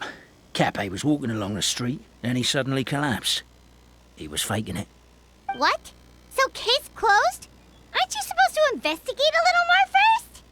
Well, we literally replayed the crime scene and saw it with our own eyes. There's no need for any evidence gathering or powers of deduction now. And besides, maybe the truth is inherently strange by nature. Like how Constellation Metropole has 3 histories, each of which is the truth. But didn't you say Cappe was struck in the back of the head and knocked unconscious?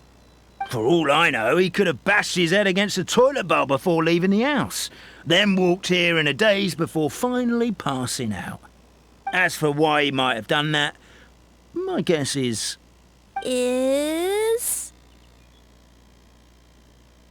With the Supreme Clan question left unanswered and the tension in Constellation Metropole suddenly wiped away, he was looking to create a new source of conflict.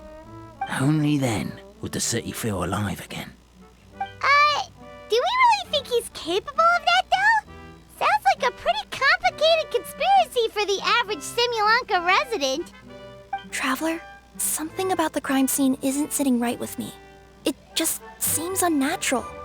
Also, anything outside of the immediate area won't have appeared in the replay. Is it possible that something was missing from the scene? Why don't we search the area? Wait, what are you doing? Oh, we're gonna head to Cape's house to check the toilet bowl for signs of an impact.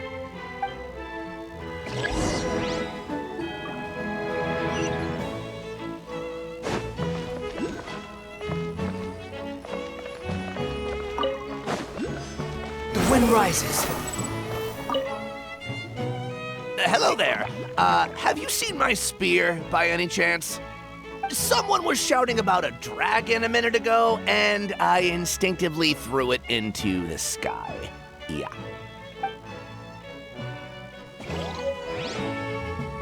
Quit following me.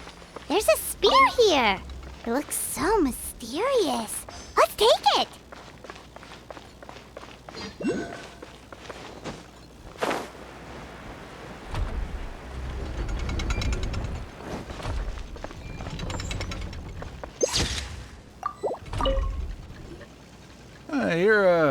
You're not from these parts, are you? Just visiting? Yep, that's right. Why? What's up? Ah, well, I was gonna offer you a great job in the titanium mines. A safe and secure working environment. Doesn't sound very safe. At least not as safe as being a courier. To keep the titanium ore intact, we use specially designed pickaxes that can't cut through it. Even if you struck a person with it, it wouldn't so much as leave a scratch. And in terms of labor intensity, the work has been rated as Class 2 physical labor by a reputable organization. Even cats can do it. I'm not... never mind. I give up. Welcome to Paimon's world. Mind you, I don't know what happened today, but somehow a pickaxe has gone missing. Maybe one of the giant guards broke it down, so someone took it to perform a rapid resuscitation procedure. Sounds pretty brutal for a first aid technique. Still, a missing pickaxe. Huh. Is it just me, Traveler, or does it seem kinda suspicious?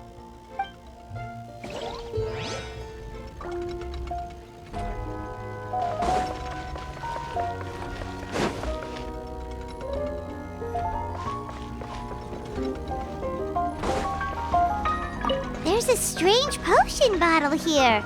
Looks so weird. Let's take it.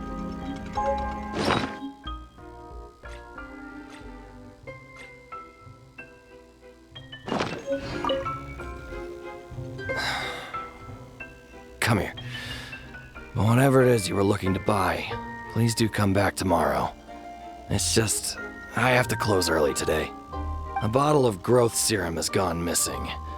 If someone's stolen it with the intention of harming others, the consequences could be disastrous. There's a whole investigation into it, so I gotta close the shop while I do an inventory count. If it turns out I'm wrong and I miscounted, I could be charged with filing a false report and disturbing the peace.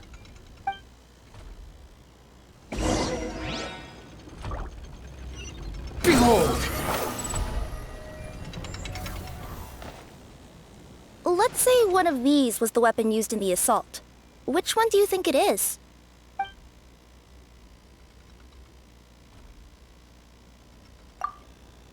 If it was the growth serum, Cape would have been turned into a giant. Also, the bottle probably would have shattered when it hit him. We would have seen the debris on the ground. Let's say one of these was the weapon used in the assault. Which one do you think it is?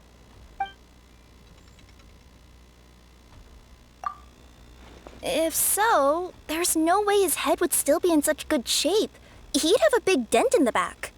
And if the guard is to be believed, he had the spear in his possession right up until that guy shouted about the dragon. Let's say one of these was the weapon used in the assault. Which one do you think it is? If it was the pickaxe, Cappe sure is lucky it's not still lodged in his head. Actually, you're wrong there, Paimon. The foreman at the mine was just saying, this kind of pickaxe is designed not to damage titanium, so it couldn't cause any superficial damage to residents here. But you could probably knock someone out if you hit them hard enough, and it wouldn't leave a scratch. Let's take this back to the crime scene and replay it one more time. Ah, you're back. How was the toilet at Cappe's house? Toilet? What about it? Oh, yeah, forget that. What's this about? What are you trying to say? We thought the way Cappe fell looked odd, so we searched the area for suspicious items and found this. It could have been deliberately placed out of range of the crime scene so it wouldn't show up when we replayed it. Now we've retrieved it, we were gonna replay it again. You don't mind, do you? Oh, I just remembered I forgot to turn off the clockwork switch in my kitchen. Yeah, I think I'll just, Oh, no, you stay right there.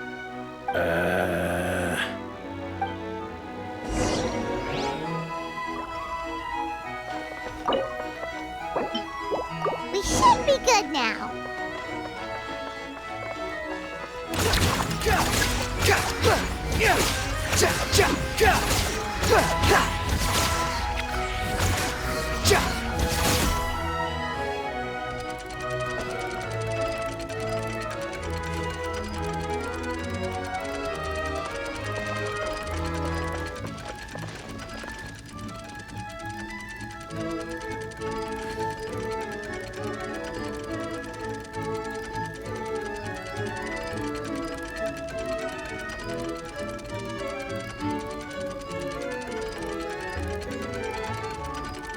You think I've got a sharp tongue? I just tell it like it is. If someone can't handle it, maybe that's their problem.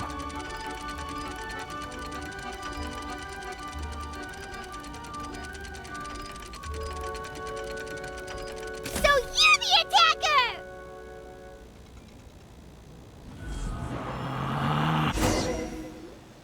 So, it was you!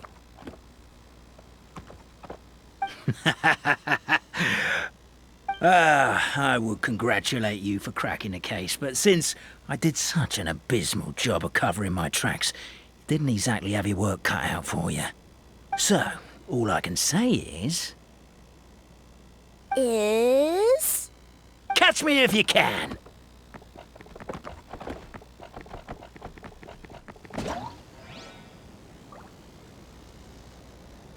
We have a runner! That's it! Let me at him! The would-be Marquis of Kirara dispatched the Necromata in boots, who ran off in pursuit of the poor little minion.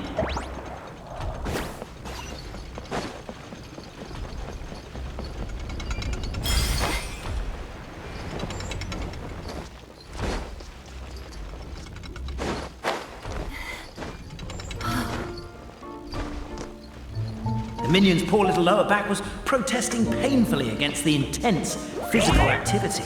He decided to take the elevator, giving him a moment to catch his breath. Really? His lower back asked. But the minion had no other choice. He resolved to make the jump down.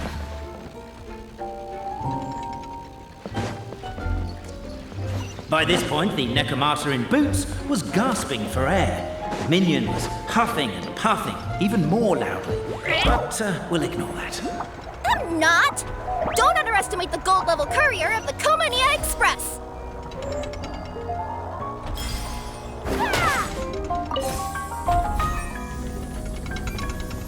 A characteristically catty response from the Necromata. Tell me, what do you hope to gain from bullying me? I get to let off some steam!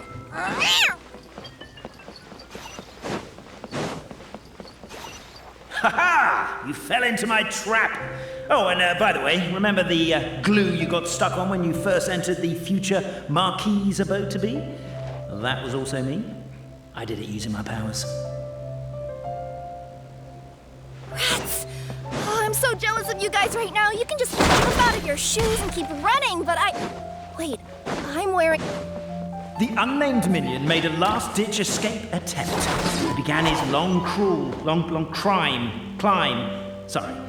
up the wall, the tall wall. He began his long climb up the tall wall. You call that a tall wall? In urgent Neko parcel mode, I'll scale it in no time.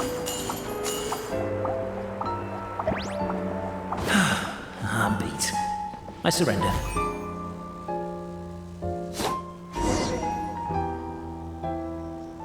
You've got nowhere left to run. All right. I confess. That was fast. Getting caught by you here was a backup plan. I don't know if what I've done will make things better or not. Time to come clean. I am the narrator, the one who's been guiding you all this time. You're overdoing it a little bit there. Anyway, I only did what I did because... Why are you suddenly spilling the beans? I poured my heart and soul into all this. I was worried you wouldn't ask. The truth is, I was one of the first conscious beings ever made by the goddess of creation, and I've known for a long time that this whole world is just a fairy tale written by the goddess of fate. I know they say that fairy tales are just made up for kids to read, but I refuse to believe that fairy tales are just fictional stories and nothing more. The reason why Constellation Metropole has 3 origin stories is that the goddess of fate wrote 3 drafts and couldn't decide which one she liked best.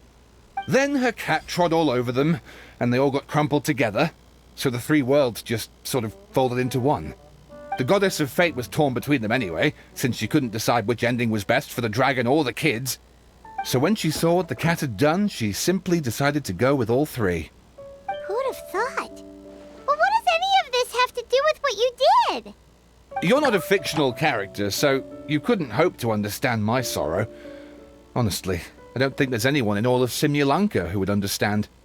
Every day that I experience, every interaction I have with another person, is it really all just a work of fiction?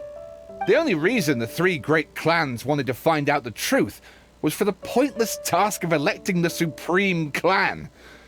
I thought that once they'd learned the truth, it might make them curious enough to investigate further. But as it turned out, they just accepted it and carried on living the same old lives. I have to motivate them to keep looking for answers now that they think they've learned the truth. I have to make them uncomfortable with the superficial explanation that they took at face value.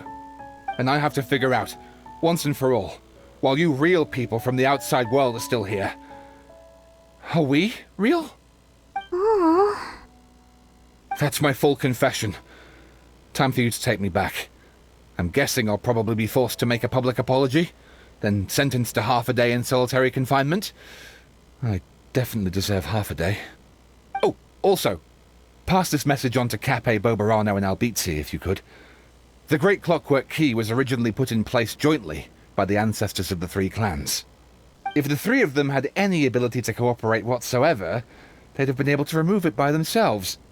Over all these years, not once have they ever tried removing it together. Oh, my poor child. There's one thing you've been mistaken about this whole time. Ah! Whose voice is that?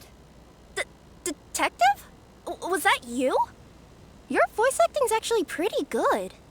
The reason fairy tales are suitable for children is that they help them to understand the world. Fairy tales may be works of fiction, but at their heart lies an internal logic that is undoubtedly real-world truth in a condensed form.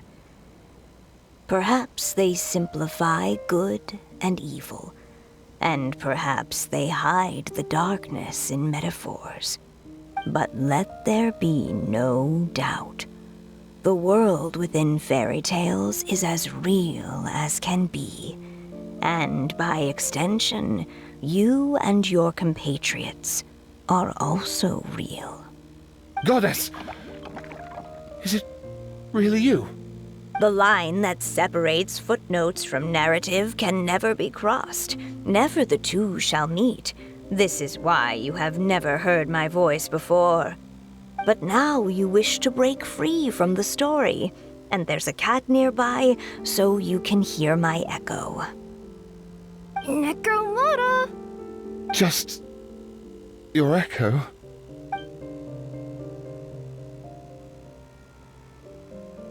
Oh, poor detective. So, we are a part of the real world too.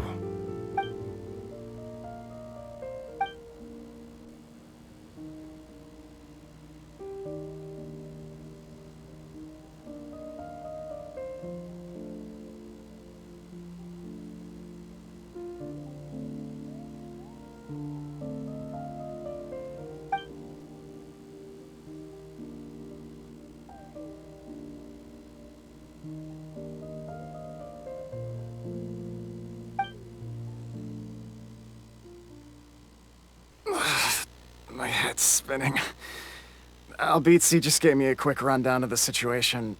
So you caught the detective? Sorta. We chased him until he surrendered. Oh, and he asked us to pass on a message.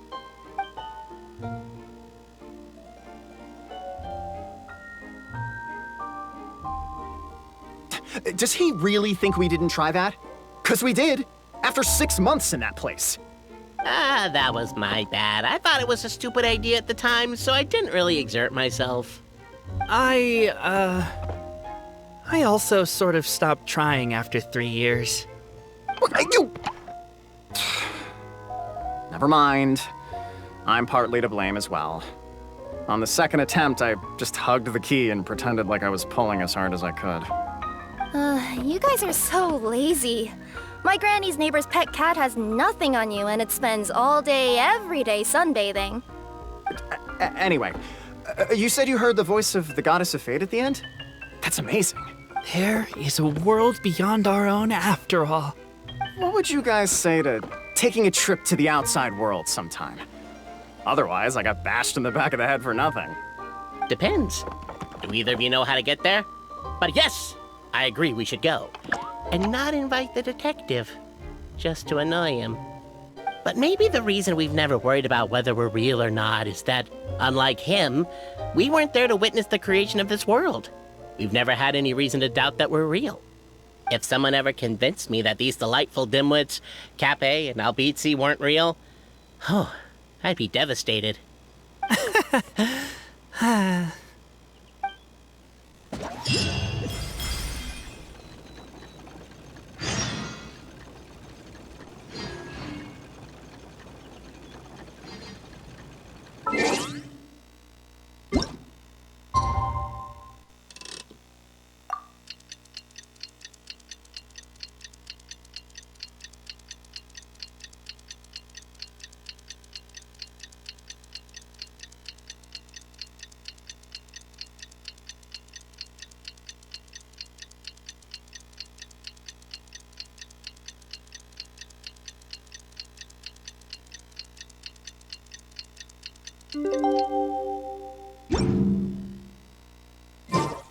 I wonder what my dear sister Lynette is doing right now.